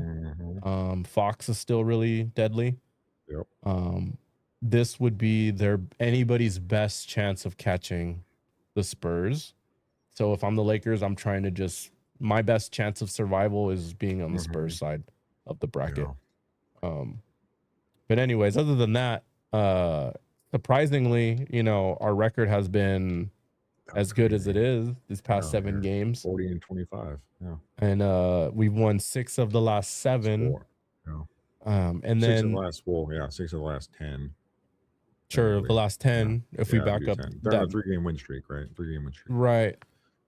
And I have all the stats right here, that's why. 3-0 without LeBron going down these last 3 games since Denver, I want to say, which was like a super interesting injury the way he went down. It's kind of hard to see it. I don't know if you saw that, kind of a little stinger on his elbow. I want to see LeBron out there, obviously. You want to see the best players play. Right. But for some reason, when he's out there, I feel like Luke is not as efficient for some reason. Which you think he would be more efficient? I don't know. Looking at the stat, because I'm sure there's probably a stat out there that shows he is or something like that. But watching the games, the flow, it just seems a little wonky to me. Yeah, there's too many. So Luka needs to be surrounded with people who are just going to be ready to catch and attack and shoot. Yeah. LeBron is so good that he catches it. He surveys what's going on, and then he reacts. Yeah. And I just think that throws, because Luka's horrible off ball. Yeah. You know what I mean? Like, Luka is not someone who's backdoor cutting or running off. Not Rip Hamilton over here. Not at all. Curry or something like that. Yeah. So I think that dynamic doesn't work out. You know what I mean? So whoever we do decide to flip LeBron for in free agency, or however we spread out that 50-something million. Right? He declined his option. He's walking for sure. So however we decided to spread out that 50-something, those guys need to be like catch and shoot defenders. Yeah, 100%. That's the mold that we need. You know what I mean? And then it's a plus if we get a big that can play defense, catch a lob, and Miles Turner, man. Miles Turner, I feel like is that guy. If he's a free agent, that's a good. I think he's better than Ayton, at least. I was surprised by Ayton this year, honestly. Like how bad or what? Well, he started off pretty solid, right? He was like 10 and 10, whatever, just doing what he needed to do. And then 80% field goal percentages on multiple games. All you have to do is just finish the fucking layup. Yeah. That's all you have to do. If you can't get easy buckets with a Luka, Austin, and LeBron on your Yep. team, that's Yep. a you problem. Who was on that team with Luca when he was like throwing all those lobs at the dude When? on Dallas? As the Before center they had, was it Max Christie or something like that, or before the Laker, before the Lakers trade? he Yeah, had Derek Lively, the Lively. rookie, right? Yeah. He's a good lob threat. And then Yeah. they traded midway in the year for Daniel Gafford. Oh, it was Gafford. And Gafford was Yeah, he was a lob guy. I think he came from Washington or Chicago, one of them, and he just solid catch lobs, rebound. Yeah. Catch That's all, lobs, rebound. He understands the assignment. Yeah. Get Luka's back when people blow by him because they're gonna blow one pick. Luka's like done every time. You know what I mean? So as long as you have a good, big, good feet that can switch, recover, and like defend the basket, then perfect center for Luka. Unfortunately, that's not Ayton, and that's just kind of. I agree. I agree with that. But I agree. I mean, 100% with that. as far as skill wise, Ayton's up there definitely with skill. He's one of the most skilled bigs. He's just For his size too. Yeah, he just doesn't have that other shit that makes you a good center. You know what I mean? Yeah. Well, so we got like the playing tournament is April 14th to the 17th, and the playoffs begin in April. So we got like little over a month. So we'll see what happens. It's starting to get dicey with the records. Yeah, it could flip flop. On a win streak or whatever it may be. Right. Yep. This is the right time to get hot. If you're gonna get hot, this is the right time. So I will say this: the Eastern Conference, the 5th seed Magic, they have 35 wins. They're 35-28, right? Mm-hmm. And then you look at the 5th seed Nuggets, they're 40-26. So that kind of just goes to show you like the disparity. Wise, they got like 5. Yeah, I definitely. There's been a big argument whether the league should just do top 16 instead of. I would want to be mad at that as a fan, honestly. That would be the best for the fans. You want to see the best of the best, right? Like they paid their dues, they played the season. Do it that way. Yeah, fan wise, that'd be the best result. Mm-hmm. The pushback is just the consideration of the travel for the players. Yeah, that's a pretty far travel schedule. If you're like, I don't know, LA, having to go to Toronto or something. Yeah. Yeah, you're like the Miami playing the Lakers or something like that. Sure. Yeah. So I mean, logistically, it wouldn't be fair to the players, but ideally, matchup wise, though, that would be the best basketball for sure. Yeah, it really would. Harping back to the what do you think? What do you think it is that the East is like? I don't know. I feel like the East has been bad. My whole basketball fandom. Well, for the most part, that's what I was going to say about me loving Kobe Bryant was I didn't like Kobe and Shaq when I was an Iverson guy through and through. Right. Like I was just like, dude, Iverson or nothing, Mm-hmm. So, I mean, that was like the peak for me on the East. For me, I don't know. After even then, it was like, dude, who else they have? Aaron McKee on that team or something like that? I was about to say, and even then, how it was what did they say? 5-game sweep. Yeah, and that's what I'm saying. Wasn't even close. They stole one, and then I was like, okay, and then like after that, I was like, I remember because I was with my buddies. I was like, yeah, you know what? Like, I'm not a big fan of Lakers, whatever. But I was like, oh man, I was like, I want to like Kobe, but it's like something about him. I don't know. I just can't, like it, And I was like, I like Iverson's the way he plays. And then it was like after they beat him, I was like, all right, let me like be more open to it. And then I just fell in love with Kobe in his game, So. Was that like after Shaq left? No, it was after that series when they beat the Sixers. Oh, the Sixers? Yeah. After that season? After that season. So that Tyronn Lue step over shit. Yeah. That next year that we go into playing the was it the Nets? The Nets, that wasn't even like a close series. Yeah. But dude, I just fell in love with watching Kobe. Right. So that leads to that, I guess, right? Iverson guy turned to Kobe guy. So I guess I'm kind of like your buddy. I'm hopping players here over whatever it may be. I think that's a common. That's how I feel now, though. It's that's like how people I want to have a team. Sports, my buddy's a Hornets fan. I have Laker jersey, and in my closet, obviously, I have Jerry West. But it's more of like, man, I just like it's hard for me to trust the organization at this time, which is the biggest hypocritical shit I can say because I'm a Browns fan and I have Right. lived in dog shit for the past 20 years, Yeah. How did if that not longer. how did What's that that? how did that form?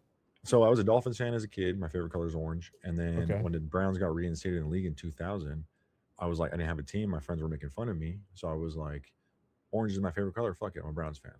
So I've been with them since. So I Damn, was like, what, you're really 10 or loyal to whatever? the color. Yeah, I am. I like orange, but I'm not a Nick fan though. So Not a Nick fan. not a Damn. Nick fan. I like Brunson a lot though. He's fun. Right. One fun question I want to throw out there right before we started the pod. You sent Mhm. me the Kawhi highlight. Oh yeah. I want to Yeah. know who are we'll just do top 5 defenders all time. Where do you rank Kawhi? Top 5 Because all the time. post read Kawhi second to none best defender or something like that, Yeah, right? second round best defender like ever or whatever it was. And I had to think about that because that wasn't my initial That's thought. like, Best to defender me, of all that's the time. equivalent of me saying like the whole I like him better than LeBron, but it's just Yeah. like it's a defensive thing. Like, I don't know, man. We've had some defenders in the league. Like, I thought about because remember I told you he's fuck, that's maybe in tough. my top 5. Yeah, I said maybe. Yeah. Maybe in my Is top he 5. not? Is he not in your top I 5? really had to think about it. But just to Yeah. name off top who I would definitively believe that they are, whether and Mhm. mind you, aside from accolades, because I don't think the accolades always reflect. And I'll give you one of my prime examples. The year Marc Gasol won it, Mm, I don't think he was the best defender in the league. no. I want to say for at least these past 5 or so years, I want to say Mhm. Anthony Davis has been the best defender in the league. 100%. That bubble when when they won this chip, dude. Yeah, And his I defense was want second to to none. say he gets a lot of for missing games. I guess he gets a lot of negative attention for being Yeah, so he fragile, walks out on and the he floor. is. He I walks out on the floor. acknowledge that The he air is. conditioning hits him. He gets hurt. He's comically like It makes fragile. me sad, dude. It makes me sad. He's just a meme at this point, and I feel really bad for the guy because I really love one of my favorite players to watch has been Anthony Davis. Same.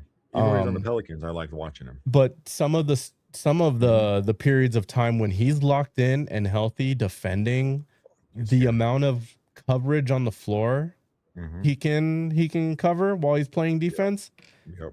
insane. Between switching on to the guard, recovering back to the big, blocking shots, stealing the ball, just showing and preventing easy layups and people second guessing.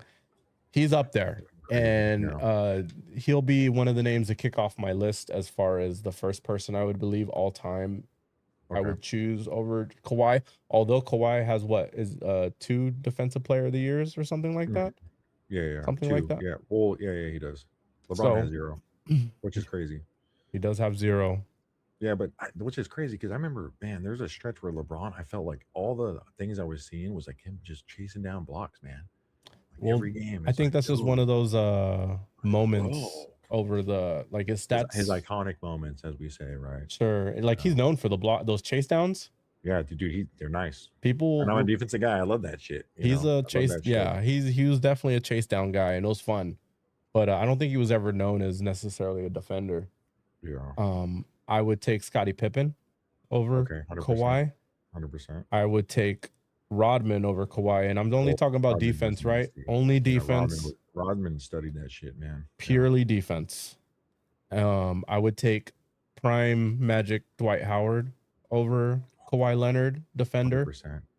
Yeah, that shit was scary. And I know he had limitations. Shout out Jimmy Nelson.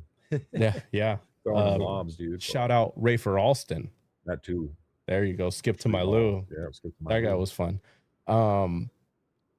Who was one more? And I mean, I guess is that 4? Is that 4? I think that's 4. Yeah. But I mean, I don't necessarily. I mean, I guess there are guys like Olajuwon, blocks leaders, or I don't know. So my whole thing is with the list you're having right now, I feel like you can't put bigs on the list because it's a different position, and I feel like it's categorized different because a lot of like the defense, like look at Wemby right now.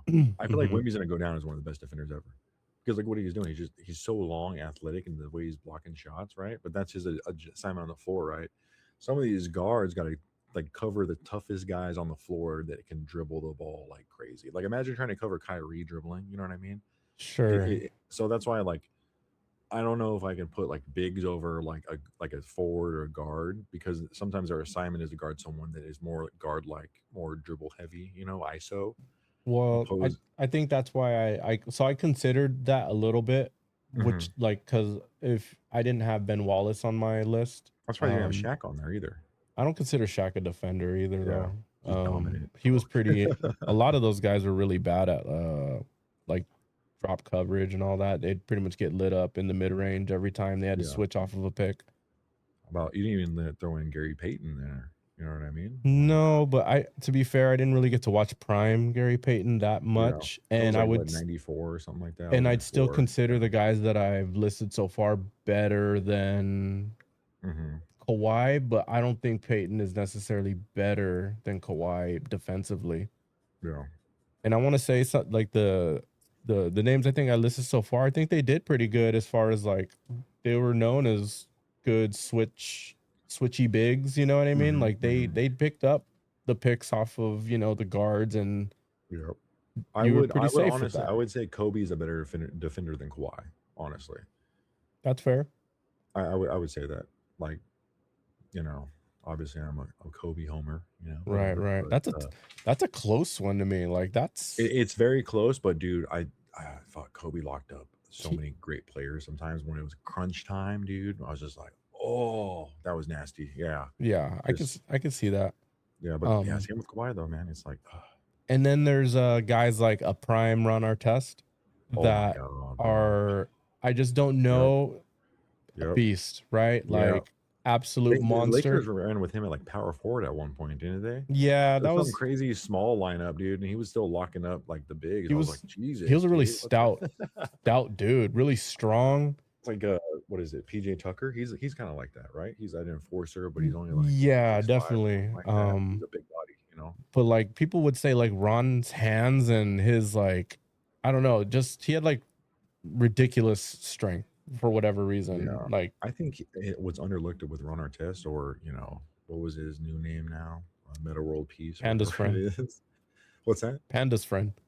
Yeah, he was, dude. His hands were like lightning fast. Dude. Yeah, he had amazing He had some hands. crazy. I was like, I want to fight that dude. That's when he went up in the stands. I was like, nope, I'm not that Yeah, guy. Like, especially those years that they were competing with Detroit as far as like best defender. Yep. He yep, was always in that mix. yep, Whether he he's was. better than Kawhi, I don't know if I can put him above Kawhi yet, Yeah. but he's in the conversation of best defenders Yeah. of all time.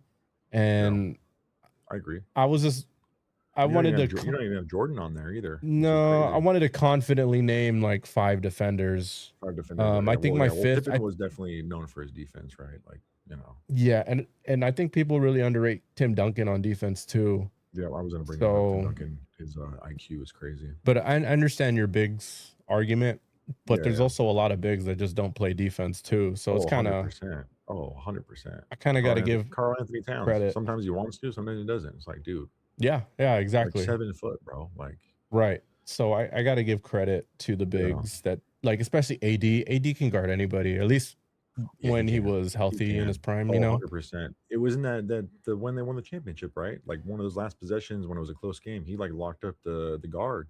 I mean, Right, back like then he block the was shot or locking whatever up it was. Joker. Yeah, You know what I mean? Like that was before The Joker, I resume- guess, yeah, was the really resume Joker. Of what he had to do is crazy. Yeah. So I mean, I think he's a big that probably is a little outlier-ish as far Yeah. as like Yeah. he could do everything. Yeah. But yeah, Jayson Prince, low key a sleeper for one. he's of the a best sleeper. defenders Yeah, ever. I just don't think Jayson he's better than Kawhi though. Oh yeah, no, I don't either. Yeah. Do you have one that you would think would be better than, or do you Like- dispute any of the ones that I've listed so far? No, I think anything is valid. It's all about predetermined, Yeah. what you would think in your head and what you've seen and just like how you feel about it. Obviously, Yeah.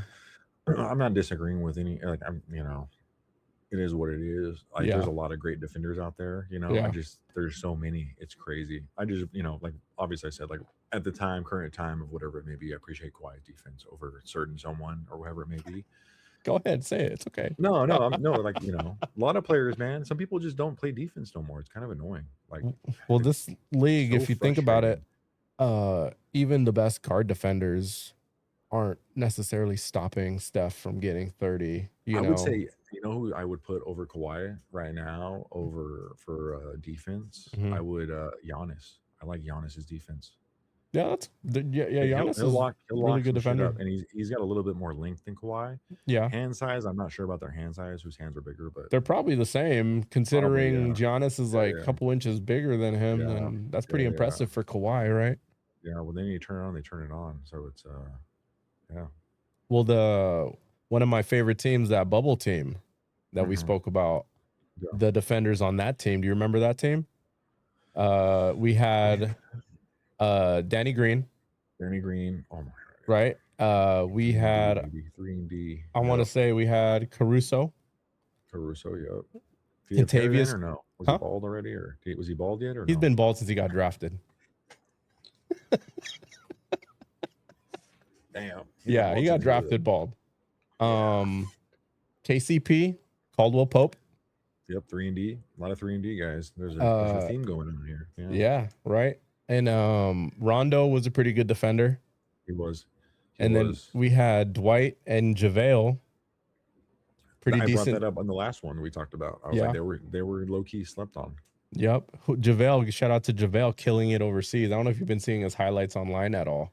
A little bit, but I've seen more Hassan Whiteside highlights where that guy's just a monster now. He's looking like a kaiju out there, dude. I'm like, what the hell is this guy taking? He looks pretty crazy out there. His arms are bigger than like both my legs, dude. I'm like, dude. But JaVale, on defender as well. Yeah. He should have been given a chance back in the league now. That's somebody the Lakers should have tried to get back on their roster. They should reach out. But on those contracts overseas, like they're not like really taxed as much as they would be over here. I have no idea. And he's probably living his best life. I would say I would just think cost of living is probably cost of living is just, you walk around, you're the man. I would assume housing's covered by a lot of those Euro teams, and then you just live in the facility, keep that money instead of spending it on rent, and then bring it all back home, So that's what I would imagine. But who else am I missing? I don't think I'm missing, obviously, other than AD. But the point I'm currently, or are you saying like of all, like no, that bubble team on why it was so great. The bubble team. Let me pull it up. Because I know we had Talen Horton-Tucker, but he really didn't play that much. I saw this team. I actually saw I saw the Lakers this year. It was a great year. I saw them play before it went into the bubble. Or did I not? I can't remember. I saw them in October, and the bubble shit happened like towards the end of the year that year, right? I saw their last game before the shutdown. It was against the Clippers. Dwight Howard. They had Markieff Morris as well. Dion Waiters, J.R. Smith. Yeah, those guys. Yeah, they contributed. They just weren't. Shout out Jared Dudley, San Diego baby. Dudley had his moments.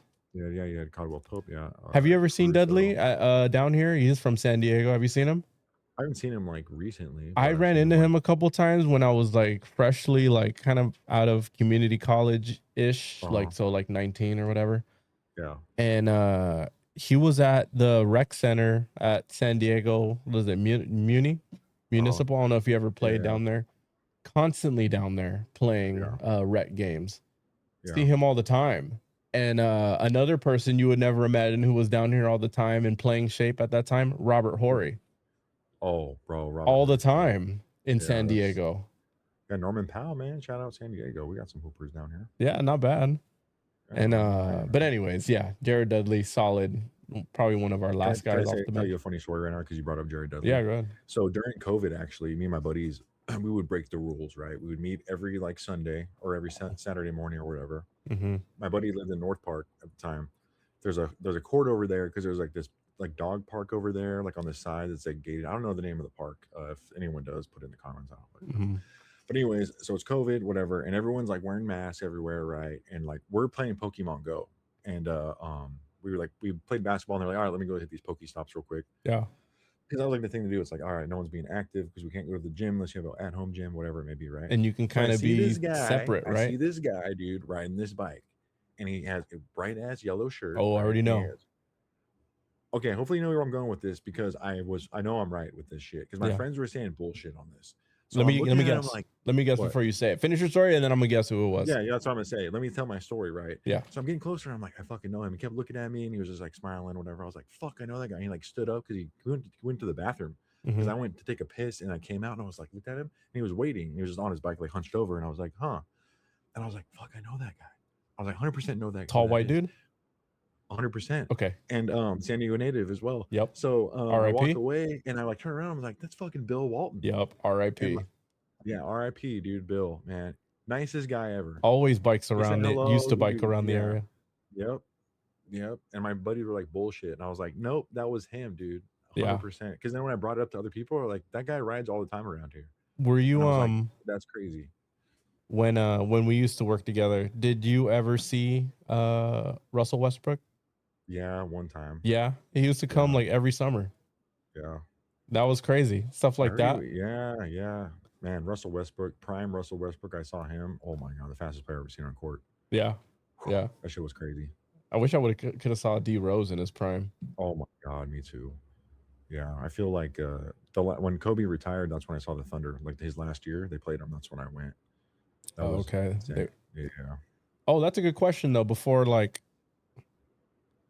I move on, we were talking about hunting the points, right? One of the names that came across my little research was the Kobe 60 retirement last game thing. Yeah. I want to say the Now I think about it, yeah. But dude, it's like I'm not as mad at that as I am when a player's in their prime and like the team is blatantly like trying to beat it, you know. right. Well, I 'Cause feel like I guess they weren't trying to beat a record, but they were like force feeding Kobe to shoot. Like he was dog what was shit his last tired. year? Like I figured like Last the game. Wizard, yeah, Jordan did that on the Wizards. I feel like that's like an unwritten rule, maybe a little bit, where it's like, Chuck it up. yeah, I wouldn't be mad even if LeBron goes somewhere next year and people are just like, fuck it, like see if he averages a triple double. I would appreciate it because I'm like, I'd be impressed if he could do that. I don't think he can do that anymore. I don't think he can, but he might be able to. Look at his dude. What he's still doing at his age is insane. Yeah. Like, I don't know what the hell he's injecting into his body, some freaking vampire blood or something, dude. But he is jacked. He's been jacked, and it's just like, dude, right. Yeah, appreciate it. One of the last things on my list that I wanted to talk to you about was the return of Jayson Tatum. And how that I thought you were gonna clip that one of me talking about it. It was on my list. I just didn't get time to. Yeah, people are gonna hate me, dude. There were so many. There were so many, I and said some crazy shit, dude. Don't take those gummies sometimes, all right? no, don't blame. I could.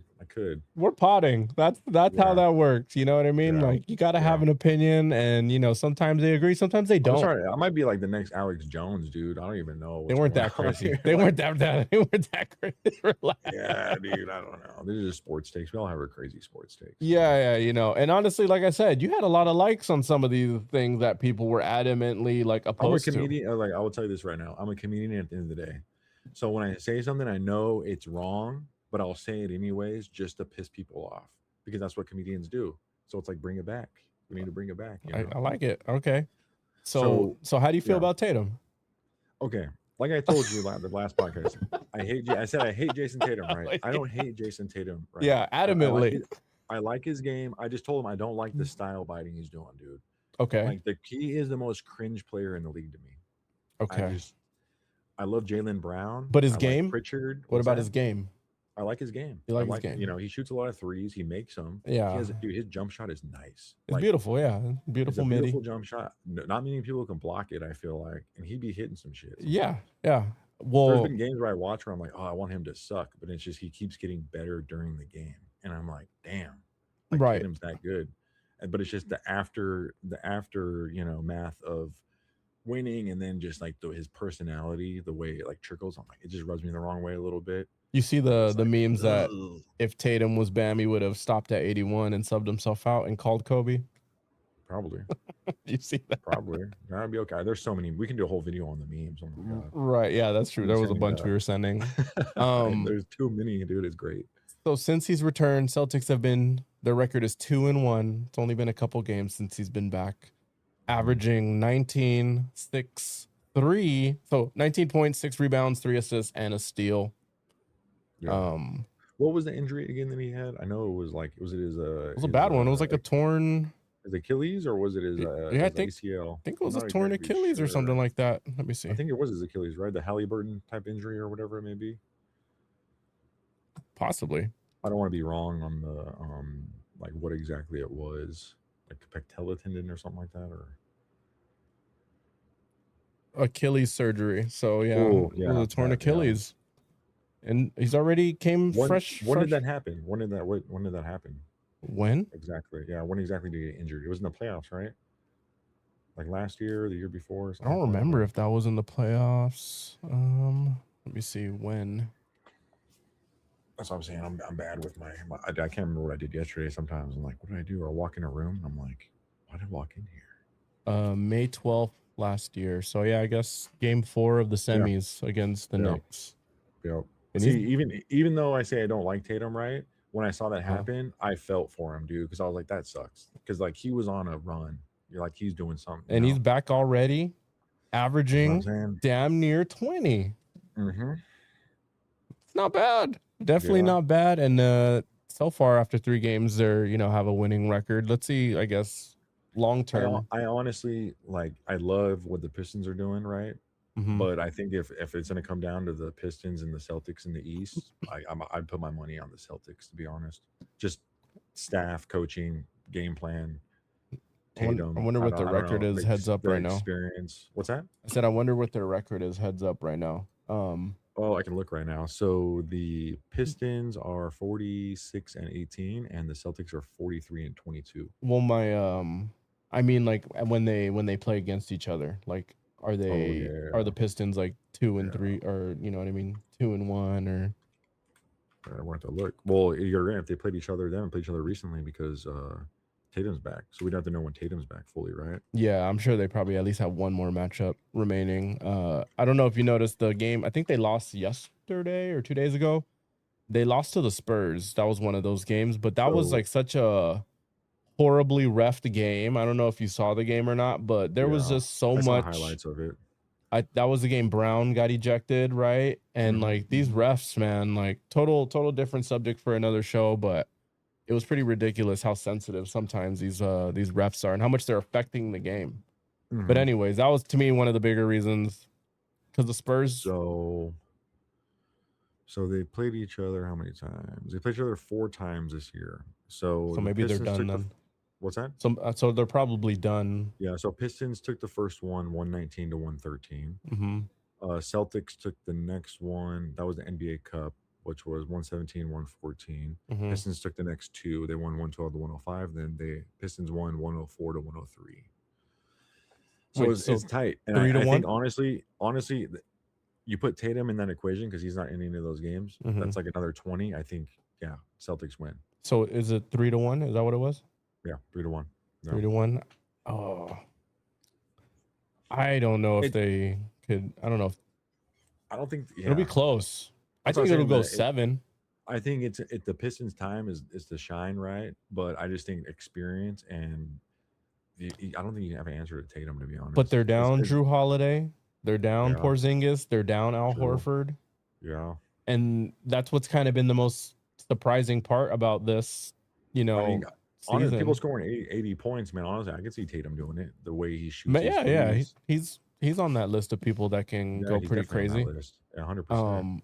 I don't know if I had to put money on it, I'd say Detroit would Oh, you would? Okay. beat Yeah, I love Boston. Detroit. I love Cade. You know, I'm a big Cade guy, and I just love that Yeah, team. I just think as a collective, Detroit's deeper. Yeah, right now, yeah, and they're healthier, right? If they still had So Drew Holiday and Porzingis, I would pick yeah, you're right. Boston. Yeah, you're right. But It's a it's a you know. little. I mean, Peyton Pritchard, dude, that's the guy right there. They have him on such a good contract too. It's pretty. How'd you feel about when Reggie Miller was like Caitlin Clark was on set with Reggie Miller, Uh-huh. and they were like, "Oh, what game does Caitlin Clark remind you of? Like, what kind of style?" And she was like standing there. It was like a video of it. She's standing there, and then he's like, "Oh, she really reminds me of like Peyton Pritchard. You know, the way she dribbles and shoots threes." And her face went like stone cold. She didn't like it. She didn't like it. I don't think. Like, would you be like? Do you think that's offensive towards her, Caitlin Clark at all? Like, would you compare her to someone else, or how I would you compare her? I really Like, does she want to be respect. a Curry? Does she want to be compared to like Curry or Yeah, something like I that? think Or that's part of she's like it. the I WNBA think that's a Curry, you know? I think that's a compliment personally. I think Peyton Yeah, Pritchard he has I like think I think at the time phenomenal maybe you're like, handle oh, yeah, yeah, shot. Like he yeah. can get anywhere on the court pretty much. Like Reggie Miller knows ball, so he, you know, I think that's it's fair.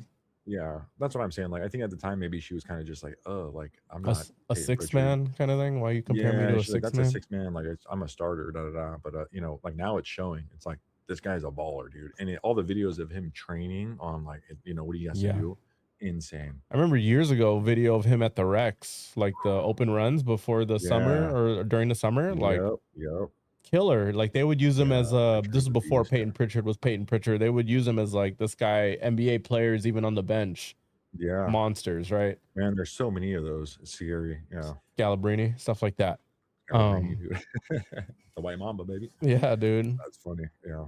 That's crazy. Yeah. But Uh, yeah, that's pretty much what I had for today. I don't know if you had anything I had some stuff, NBA but now that you wanted to we've hit. been talking about so much, I can't really remember shit because I'm like so like overwhelmed with all the stuff we've been talking about. Yeah, yeah, I'm yeah. just like, you know, I mean, granted, like I think the biggest thing to take away from like us talking about NBA, which is nice, is like we're both really back into it, and that's a good Yeah. thing for the NBA. I think the NBA Yeah. is in the best spot it's been in since like Kobe retired, to be honest. Okay. Like that's just my personal opinion. That's fair. Yeah. I mean, granted, like I'm not, you know, I love the Steph run they had, and you know, I'm not saying I don't like appreciate, I don't appreciate that, but I'm just saying as like a guy that kind of fell off of that basketball because I was just like the league's kind of boring. There's like these are the best players and they just keep doing this, blah blah blah. Now I'm like, dude, it's so widespread that there's so many like guys where I'm like, this guy piques my interest. Legit. Like, holy shit, yeah. So if you got if you had to kind of we'll close out, we'll each pick like maybe two guys that we would say are like, hey, I think the NBA's future is bright. Mm-hmm. Obviously the top 5 guys are pretty unanimous. Yeah. Who are Yeah. some sleeper guys that you were just like, if you're gonna turn on, we'll kind of label this more as your NBA League Pass team person. Who do you tune in to? Even they might Yeah. not be on the best team, but they're someone that's like exciting enough to on a League Pass channel tune in on. Let me hold on. I make sure the guy's on the right team. Because there's a guy I know, but I know he's on that team, but I don't want to fuck it up because there's so many guys. Yeah. I'll say one. You say one. Yeah, for sure. I'll say one. All right, you want me to start with my first one? Yeah. Oh, give me a team and then a player. I'll do a team and a player too. Okay, I'm gonna go Utah, Keontae George. Oh, okay. You watch a lot of Keontae? A little bit. I like his Yeah? game. I like his game a lot. Yeah, he'd be balling, but you know, it's the Jazz. Sure. Yeah. That's fair. Okay.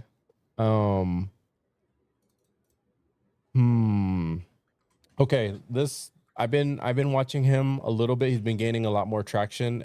He actually plays on the dog shit Wizards. Yeah, I have an idea who it is. Trey Johnson. Okay. He's a rookie. He's not in the top 5. Obviously, his team's been tanking like hell. Yeah. I was gonna say Trey Murphy. He's nice. Yeah.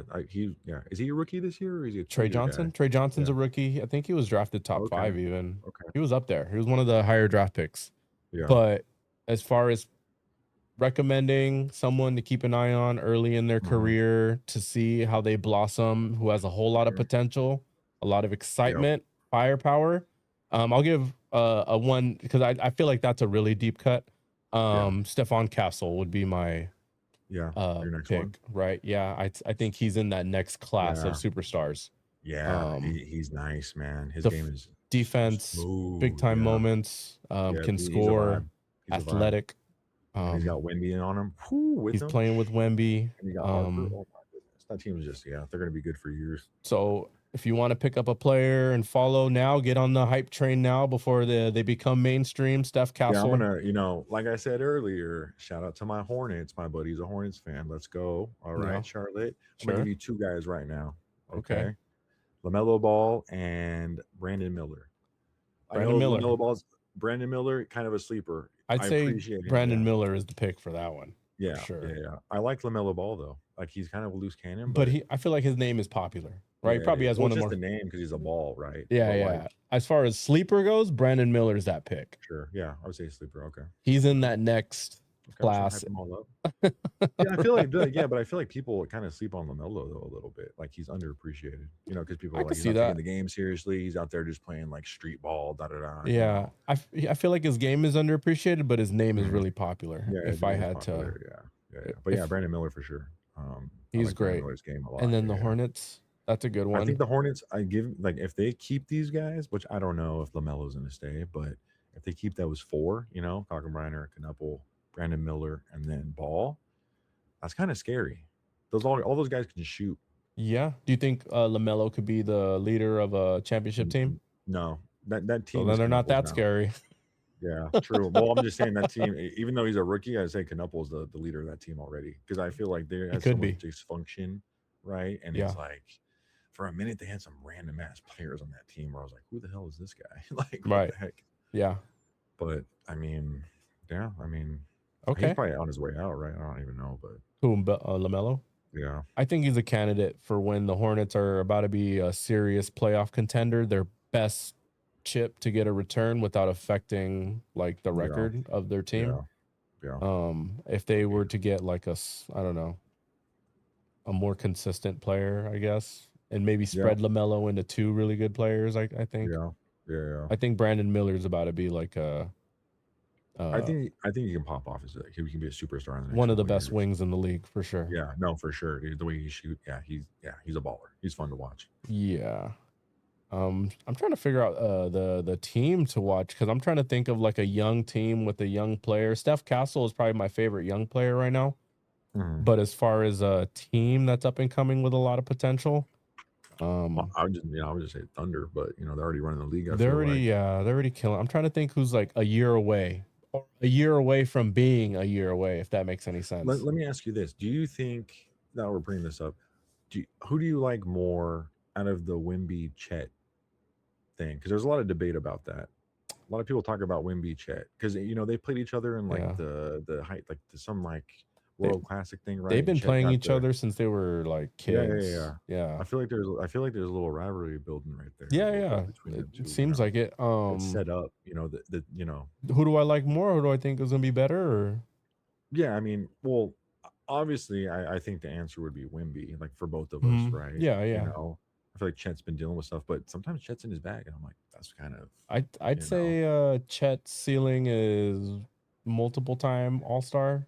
Hmm. And I'd say Wemby is like in that top 5 superstar. Yeah, You know what I mean? Mind you, yeah, obviously that means multiple time all-star, but I don't think Chet's ever going to be top 5 in the NBA. yeah, yeah. Especially on that team, if he's not even top, 3 on his team at points, it's Yeah. like Yeah. But I because mean, I've I been like seeing Chet a more. lot. Yeah. No, I like Chet. I like his game. He's like a little bit taller Durant, a little bit, but Yeah. put some weight on your body, But yeah, Yeah. I think Wimby's he's gonna go down as if he stays healthy, the goat or something. I don't know. We'll see. He could be. He's our modern day Wilt, pretty much. Right. He very well could be. Damn. Yeah, I was gonna look at these Team-wise. teams. Yeah, sorry I brought that up, but it just something popped in my head. No, yeah. Let me see. I like like Pablo Banchero on the Magic a lot, but it's like I just like him as a player a lot. yeah, I I don't do. know about the Magic overall, but That's what I'm saying. It's like hard to. I feel like Portland could be a team. They're already kind of, nothing Portland. expected, and they're kind of doing it. Portland. I And feel like Lillard's not even playing, right? no, Lillard's he's not. even He's not playing next year. I'm sure he'll play. Yeah, he'll play next year. Yeah, I'd say. Shit. I'd say the team to watch next year, who's going to be interesting, who's on the outside looking in this year, would probably be the Jazz. Yeah. The Jazz with Jaren Jackson, Markkanen, and they're gonna have Walker Kessler, Keontae, and then they're gonna have their high draft Markkanen's pick nice, this yeah. year.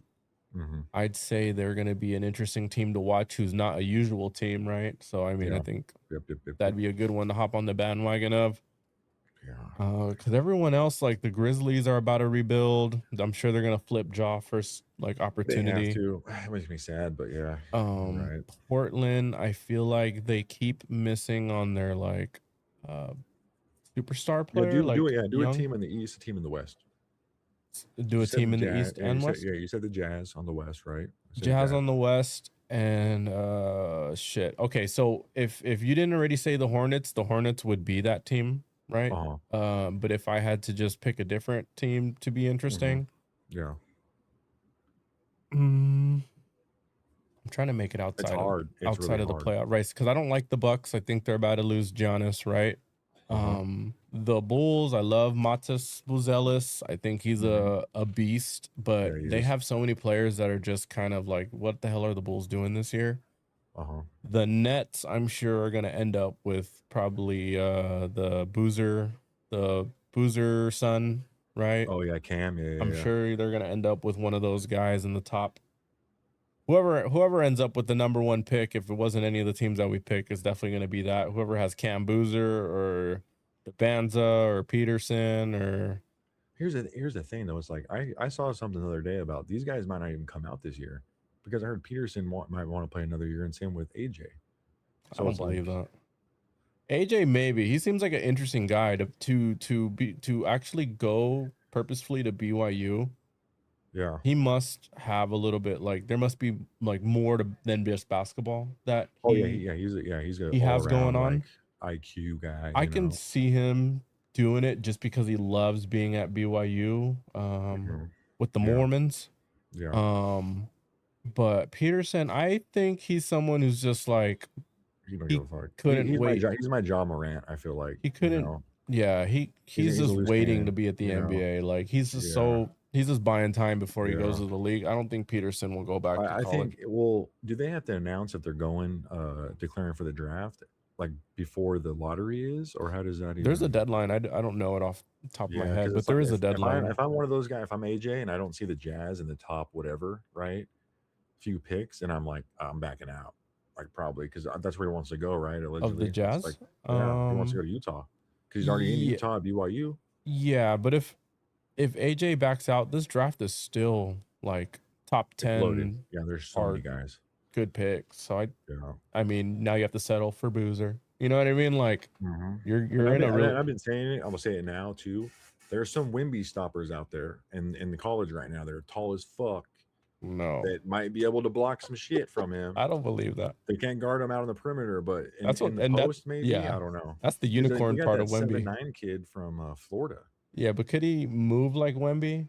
I don't think so. There's I'm another guy though. I don't even know what team he's on, but he's like 7'4" also. I sent you a clip, I think. yeah, Forgot his name. that Shout out to that was guy. he's not even in the league right now.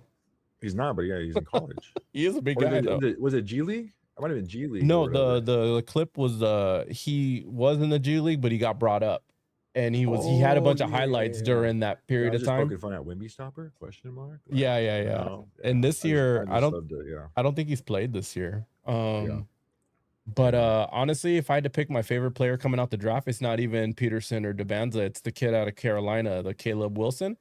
Oh yeah, he's fun. That's KG.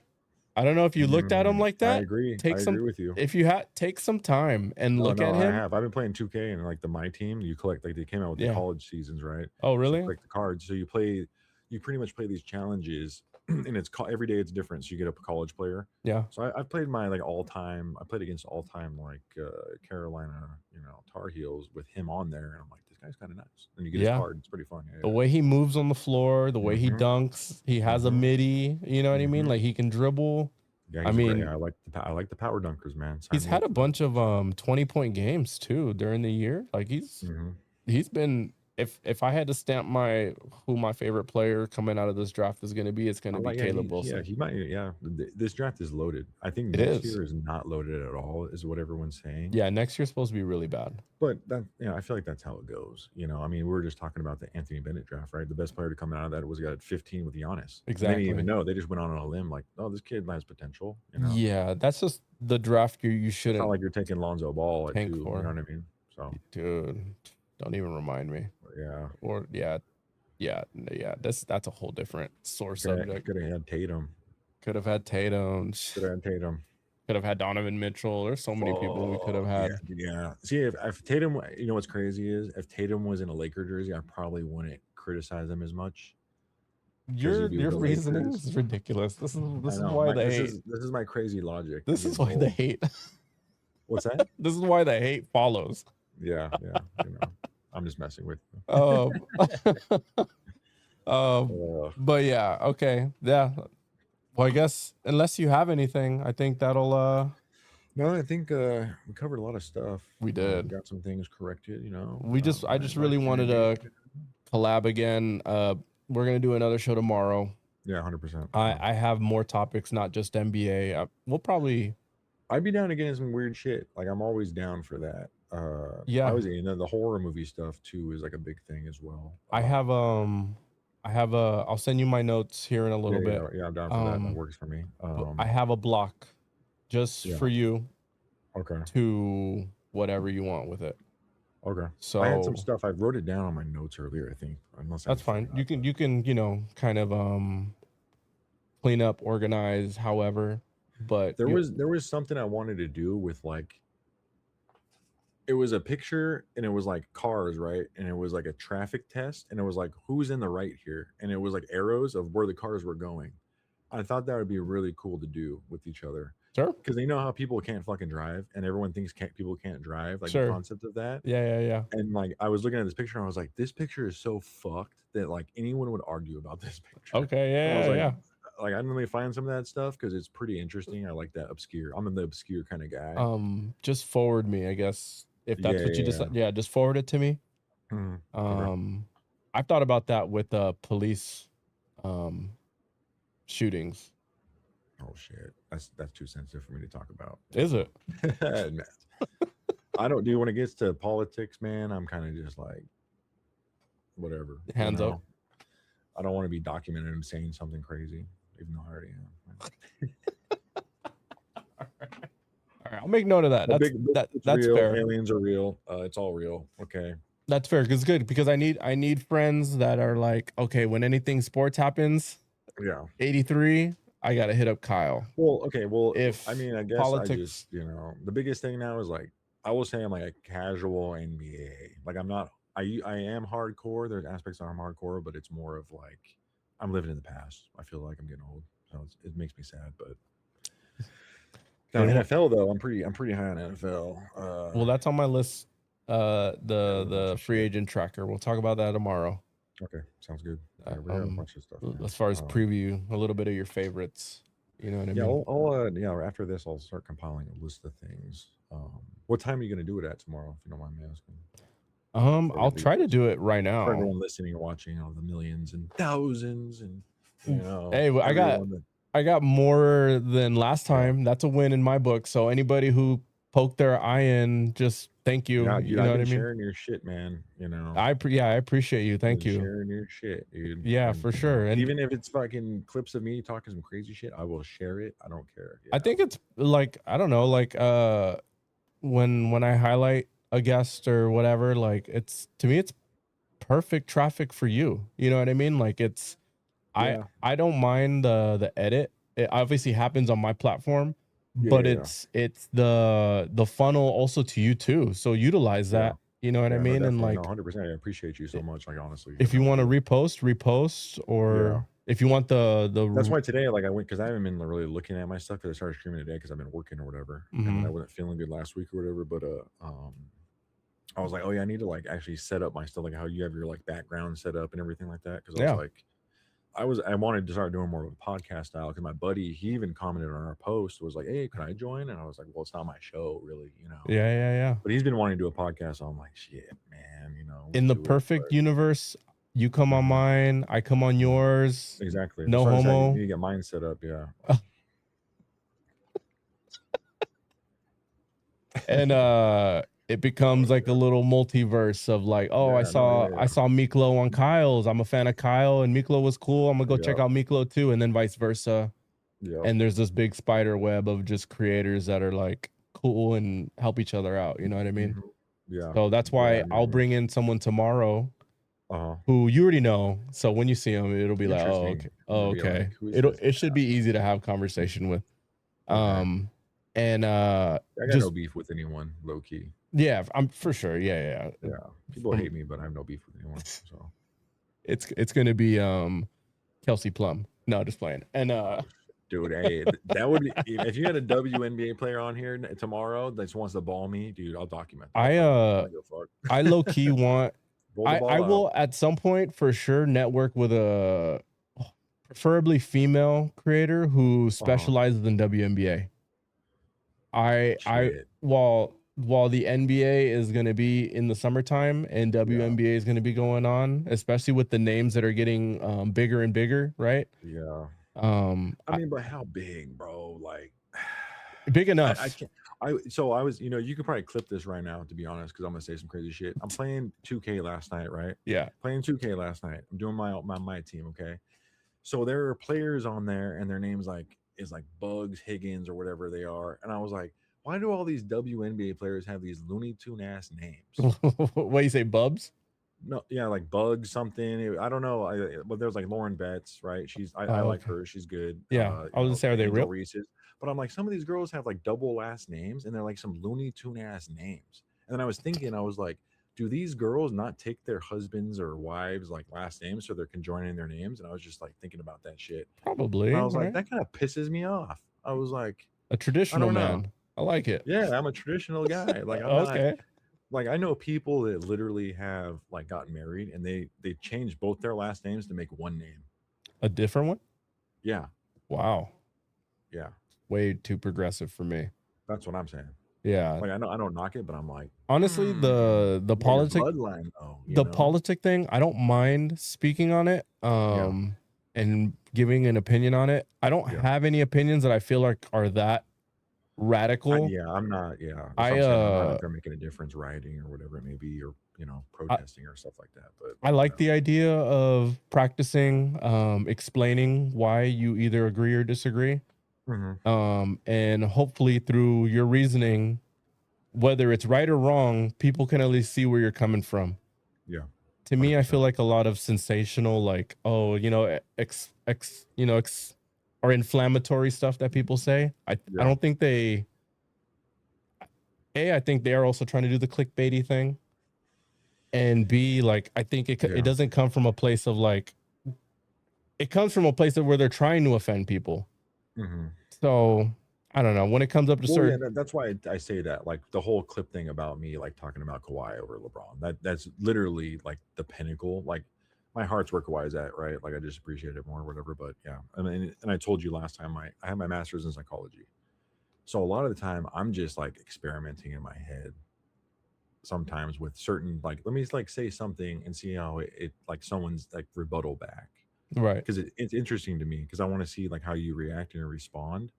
So when I say things like that, I'm like, oh man, people get pissed off about this stuff. I was like, okay, so I can structure more of what I say around certain people, I guess, right? That's what you would, because I'm unhinged, dude. I will say some crazy shit, like, you know what I mean, like, right. So and like, yeah, me, unlike a lot of people, like my job doesn't care necessarily what I say. Yeah, mine does for sure, but we quite frankly say way worse on the job site, kind of thing. Oh yeah. Well, it's like that anywhere, it's just not. Advertised for the public. Yep. So I understand when like a lot of people that I'll work with, like on this kind of thing, they have a hard time fully expressing how they feel for stuff. A little bit, But I mean, I think as long as you have a fully thought out like reason or idea on what you're trying to say, I think you can get away with saying a lot more than what they think. Well, that's why, like, it's all love at the end of the day. Like, I'll say some crazy stuff at sometimes, but like, I'm all here for like positivity, growth, like, that mindset of like growing as a person, like doing the right thing, stuff like that. So I can joke around and stuff like that. My core is comedy because I'm very witty and stuff like that. That's just how I grew up. And, the people I watched growing up and stuff like that. So it's just, that's how, like, I feel like my legacy will go down. Like, oh, there's Kyle, there's that guy. He's always joking around. He's funny. He's upbeat. He was always just a good time to be around. That's like the legacy you want to live, right? Or whatever it may be. Yeah. But, I have a fucked up mind too. I think about some crazy shit. Right. Right. And I think the whole origin of the wanting to even do a podcast, there's just so many layers that I at did this in least 2020, bro, by myself. I have it on my YouTube channel. If you go all the way back on my YouTube, uh-huh. literally 30-minute episodes because The Last Dance came out, right? Like during that time frame. Oh, the Jordan I did doc, a yeah. fucking episode on that. And it's just a picture of my dog. And I was like, Last Dance review. Because I was doing reviews. And I have a bunch of movie reviews on my channel too, if you want to check those out. Right. But yeah, that's how I kind of just got into it. And then I kind of fell off. And then I was like, I can get back into this shit. So you doing it, clipping it. So you pushed me to clip it. So it's like I was going to tell you, we should name this shit Iron Sharpens Iron because that's what we're doing right here. You know what I mean? So it's Yeah. like, I'm definitely open to having like specified segments. You know what I mean? yeah, no, definitely. So it's a balancing act. Like I said, the growth aspect of everything. We all have families, we all have our responsibilities and stuff. But yeah, taking the time aside to like express your emotions and like that, like on the common ground of like educated level of like, hey, we respect each other's opinions. We're not gonna hate each other. Like we have community conversations, and it doesn't go like south. You know what I mean? That's how right. I keep things.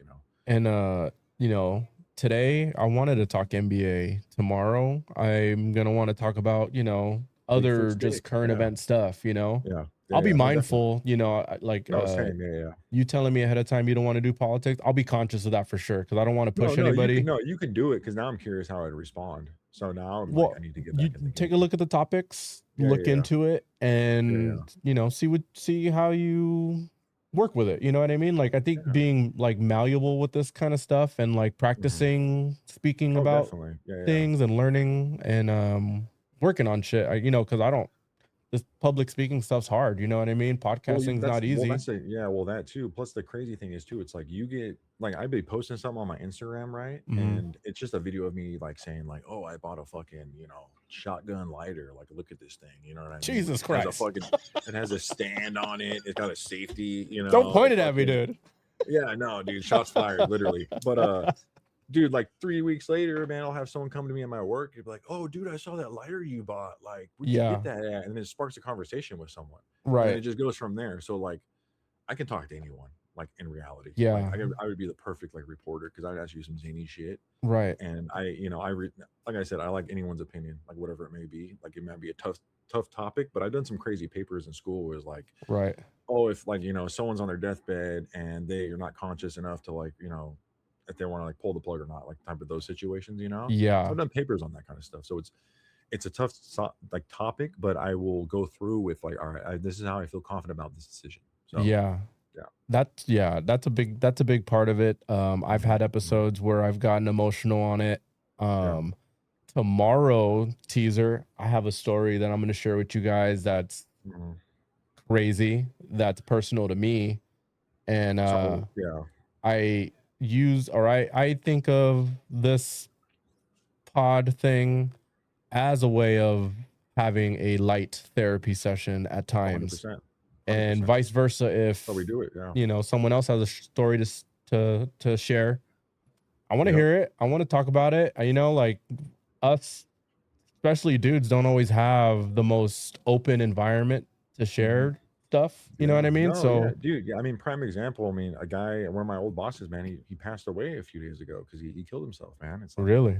Yeah, it's shitty, like RIP, and it's like, that's crazy. You just need to be aware of our emotions and like take the time aside. Yeah, and on top of that, I was gonna tell you, even yesterday with the whole Bam scoring 83, after I came home from the bonfire, I kind of just like came in and I kind of just stood like alone for a second, like by myself, like outside, man, just like emotional because I'm like, dude, Kobe was my guy, right? And I was like, Bam Adebayo got 83 points right now.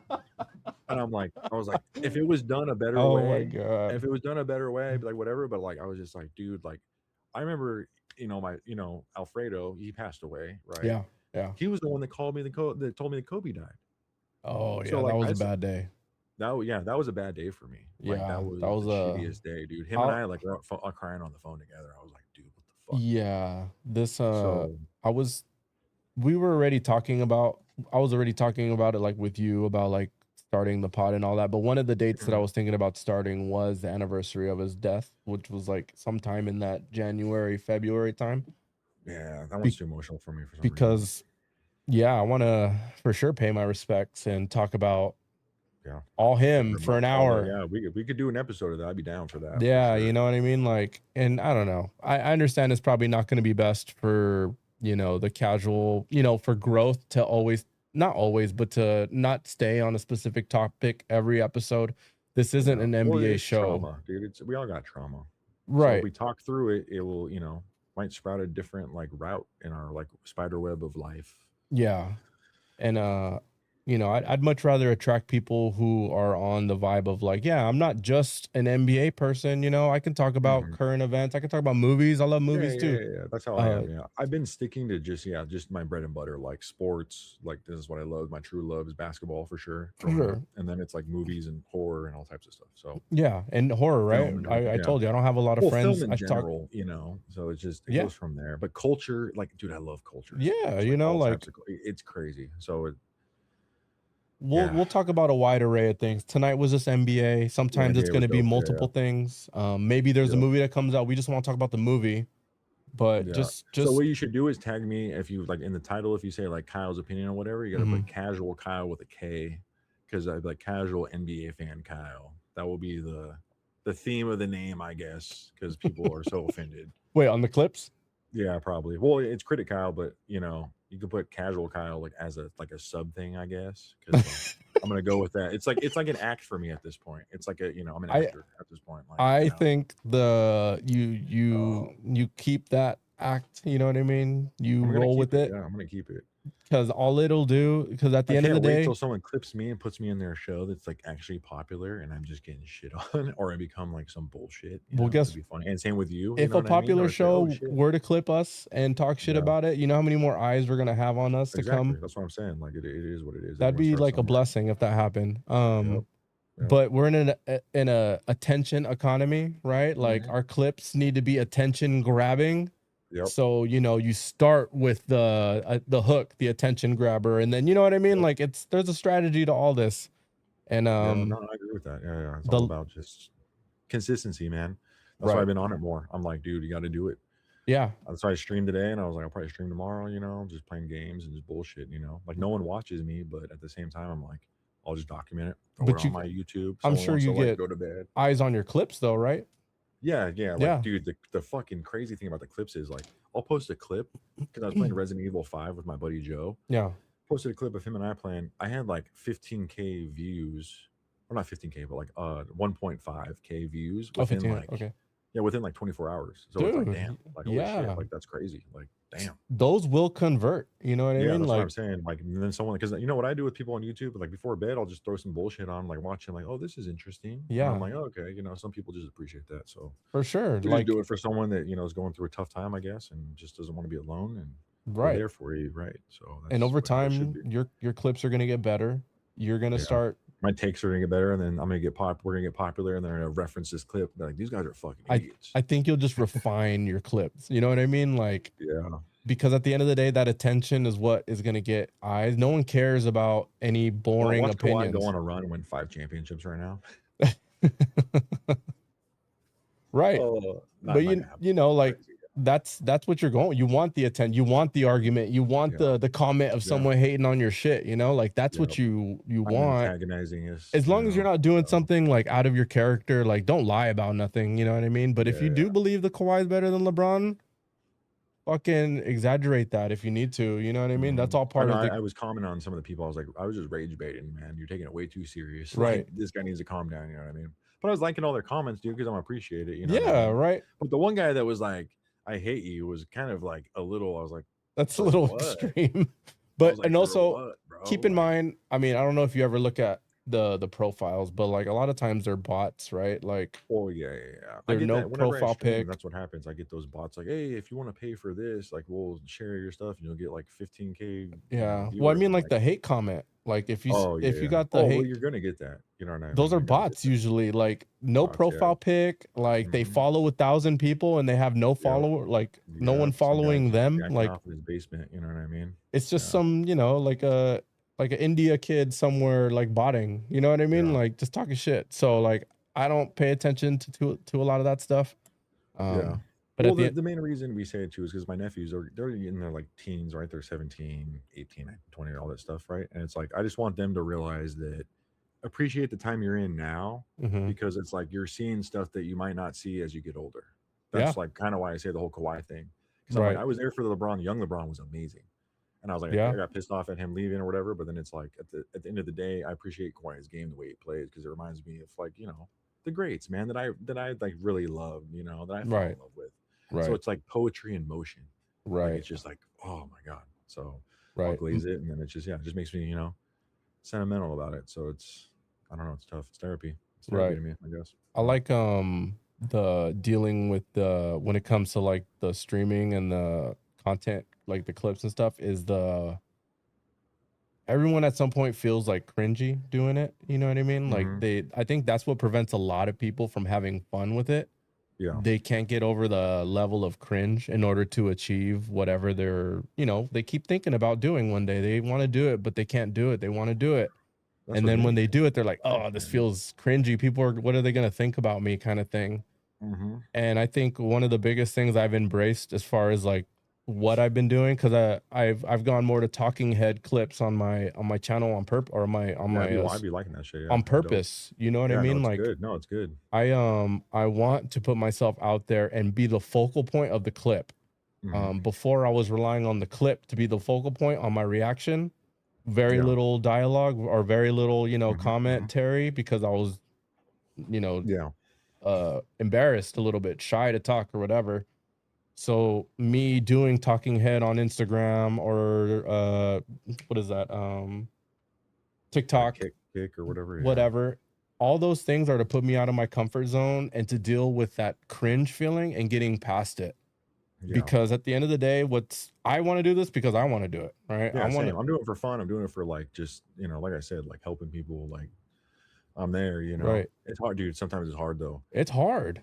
Because if Like, you're doing a pod or like I streamed today, I had like one viewer, like it popped in at one time, and there was no one else, and I streamed for like 2 hours. I'm just sitting there making shit up in my head, like, all right, I'm gonna talk about this. but Like, let me bro, just talk about. like the best part about that Mhm. is so many people are doing the same thing and feeling the Yeah. same thing, and we're Yep. all just like part of this without acknowledging that. We think Mhm. we're the only ones that are nobody's watching our shit. Mhm. We're all going through that, and if we Yeah. just stick with it, obviously you should take tactical steps to get better. Work Yeah. on Yeah. getting good at thumbnails. Work on why do clips become viral? You know what I mean? Like, what is a hook?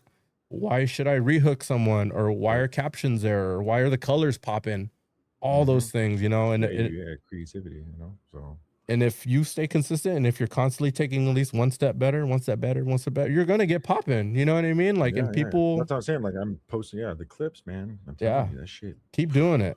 Yeah. Keep Same, doing man. it I'm gonna support you as always. for Love your sure. love. Work together. That's why when we work together, always I was like, I like this guy's vibe, his opinions, and just the way he like methodical about everything he talks about. Sure. Because with you, I would say stuff, and you're like, why do you think that? Instead of just like that's crazy and just dismiss what I said. Yeah, I like But more getting to when you know do that, where people. I'm like, yeah, I said that on purpose. Like, let me pick your brain. That's like the whole point of a conversation most of the time. Yeah, It's like to see I where you're at. and I like just how's everything? How you been? What's going Exactly. on? You know what I Exactly. mean? Like I Yeah. like that. Like I Yeah. genuinely just like getting to know people and Same. like Yeah. Same. sometimes it can come off as a Q&A like I'm out, throwing out all these questions, but I'm just genuinely just trying to, I don't know. Sometimes you'd be saying a question. I was like, damn, this is our professional ass shit. Like, what the hell is going on? I was like, yeah, it's me some like, oh, I really got to think on this on the spot. I'm like, bro, damn. but I just like I getting could to put some hot wings know. in front of me or something like that and do hot ones or something. God damn. Yeah, and I felt like we always had really good rapport the Yeah, times yeah, we did get definitely. to chat. Yeah, yeah. And then there's not too many people I know that are actively trying to do content like me. Yeah, So yeah, yeah. I know, that like yesterday, I was streaming with my buddy. It was the same uh-huh. thing. It was like, hey, I was like, I'm gonna stream. Is that okay? He's like, yeah, that's fine. But he was like very hesitant with anything he said because he didn't want to say anything. That's Like, okay. Yeah. I was like, I get First it, step. But yeah, it's funny. If But yeah, it's you like if you have a friend that you think would be good for something, like if you want to talk about horror because he's another friend you have horror with, I'd be yeah, more than happy to like one day set yeah, yeah, something yeah. up to just be like, Yeah. fuck it. But I was just saying with what you said was like, yeah, you're Mhm. trying to surround yourself with people with the same like mindset, the like Yeah. mindset, right? You want Right. to just like that's how I am. That's why my circle is really small, Same. and Yeah. it's like the trees that we lean on are the same kind of tree. You know what I mean? So it's Yeah. like For sure. that's how it is. That's why I'm by myself. No, yeah. Like whatever secrets or technique that I think is working for me, I'll, Mhm. happily Yeah. share. Yeah, that's why that's why I came with the whole critic Kyle thing. Was like I'm very critical on like a lot of things that I do daily to myself, or like if people tell me something, it's like, oh, I need to do this. I'm doing this. Like, okay, well, why are you doing it this Yeah, still? Then sure. like Yeah, it just boils down to timing, life, all that kind of stuff. It's just a yeah, mixed bag of everything. So yeah, dude. Yeah. Well, don't be afraid to repost. I'm gonna 100%. definitely I got you. I was trying to figure out honestly how to reshare the pod that you posted on my channel, but I don't think the. I can do that. I reshared it on Facebook, obviously, but Is this off of YouTube or off of Twitch or off YouTube, off of I think. YouTube? Yeah, I don't know there if was a there's a way way around it. for you to Yeah, download the video. I don't know if that's a way, I but could download it. but Yeah, if you just want the file, I'll just shoot you over the but I file. wasn't even trying to style jack your shit because I was like, you know what, you're the one that like built this, right? I'm just like a guest on. I was like, I have my like side shit, and I'm Well, like, I think a good strategy maybe is to have OBS set up on your side to also just screen record oh, we could do that. what Yeah, oh, Twitch is. yeah, You could I just do could do that that. privately on your end, on the back Yeah, end. yeah, yeah, yeah, 100%. Regardless that it's my layout or whatever, you could Yeah, still leverage that for yeah, traffic yeah, to you too. You know what I mean? Like, yeah. so that's No, perfect. Yeah, no, I'd how be I down. would Yeah, yeah. recommend doing that. I think, like, because I thought about it, I was just like, how would I, like, if I Well, that's why I was was a saying guest? the joint podcasting where it's like there's got to be a way we can link our shit to like make one or something like that, right? Like Yeah, I don't know, we'd have to like maybe start a sub channel or something, right? there Just might like be a collaborate option that there people might be. use Yeah, I'm not because exactly sure. I've But, um I've tagged someone as a collaborator and I hmm was a little unfamiliar at first, but I saw it 2 times on my side of the page. But when I hmm clicked on one of them, it took me to the person I tagged in it, their collaboration, Oh shit. and it Okay. reflected on their page as something they posted. Oh, so there's got to be a So way. Yeah, there's I got to can be a start way. doing that if I make a clip with you in it so that you can at Yeah, least get views on your yeah. own If page. I can voice to text on my watch, there's got to be a way we can join an account. Like share the Yeah, shit. So right. So yeah, we can figure that out. And like I said, I can just send you a file over Gmail, and true, true. you could just post it yourself. You can hmm retitle it to hmm from your point of view. Critic Yeah, Kyle joins Big Miklo, yeah, and exactly. then you know what Yeah. I mean. Like it can be I tag you in it, and then vice versa, all that shit. yeah, So because I'm obviously gonna post it on mine. yeah, But the point is, take advantage and get I know credit some on of the yours people I too. talked to are like, "Well, I just don't want to listen to just you guys talking about sports," and I'm like, "Well, there will probably be a day where we're talking about some crazy shit." Because I was like, he covers everything. Like he's Yeah, not. If he's like gonna yeah, tools, he's got everything in the tool shed pretty much. So it's like yeah. You'll see I my was notes just like, "This is tomorrow. perfect." It's Yeah, a mixed that's how bag. I am. I can go from point A to point Z to point B back to freaking G over to freaking T. You know what I mean? Like it Yeah, could be all over the place. I mean, yeah, it's man. scattered, but it is what it is. So All right, yeah. Well, that'll do it that'll for do it. today. Yeah. But I'm gonna see you again tomorrow. Okay? Yes, and I have one question to end the pod though. Yeah, I have one question to ask you. yeah, You yeah, know what yeah. I mean? Before Uh, we have the send off, right? Okay. So, do you know where the wealthiest place in the world is? Where the wealthiest place in the world is? Is it Dubai? I mean, they're wealthy, but Not the no, wealthiest. the Okay. wealthiest place in the world actually is the graveyard, man. It's where ideas and dreams and aspirations and everything go to die, man. So, That's philosophical, Kyle, right yeah, there. that's what I do, man. So we'll end Damn. on that. Dropping gems. All Woo! right. Yeah, let's go. All right. I like that. Yeah, Okay. yeah, that's me 24/7. But I become a clown sometimes with my comedy, but that's the whole bit, So I like it. Okay. Well, same time tomorrow. We're gonna sounds good, stream bro. again at 9 o'clock tomorrow. This was Yeah, a bonus. tune in. Yeah. Bam's 83 is what inspired today's NBA Woo! episode. Shout out to The Bam. the Fuck Eric regular Spoelstra. show will be tomorrow. Yeah, We're gonna have an additional guest and we're gonna talk about a few more different topics. The NBA probably won't really even touch on since we got a lot I'm done okay today. with that. Yeah, I'm okay with that. Um Apparently, I don't know anything about NBA, so it's okay. well, I'm sure it doing this now. I think you'll be more motivated to pay attention Yeah, I to need to things pay we've been more talking attention. Yeah, about. you're right. You're right. Get my You homework. know, Yeah. especially during free agency. I can't wait to have people to talk with free agency Fine. Yeah. speculation stuff. Yep. Yep. And yeah, so yeah, No, we tomorrow, good. Hey, much same love, man. time, nine Appreciate you having o'clock, me on again. YouTube, Twitch, Kick, and then I'll be cutting up clips through Instagram, TikTok, Yeah, and and then I'll be YouTube sharing that Shorts. shit on my page. We're getting so. Kyle to reshare on his. Make sure he gets credit. Everybody follow Critic Kyle. You're still tuned in. Show him support as well. Yep. And yeah, guys, thank you guys for tuning in. We'll catch you guys All right, brother. on Thanks for having me, man. the next one, of course. See Peace. you in less than 24 hours. Less than 24, baby. I'll see you. I'm out. Later.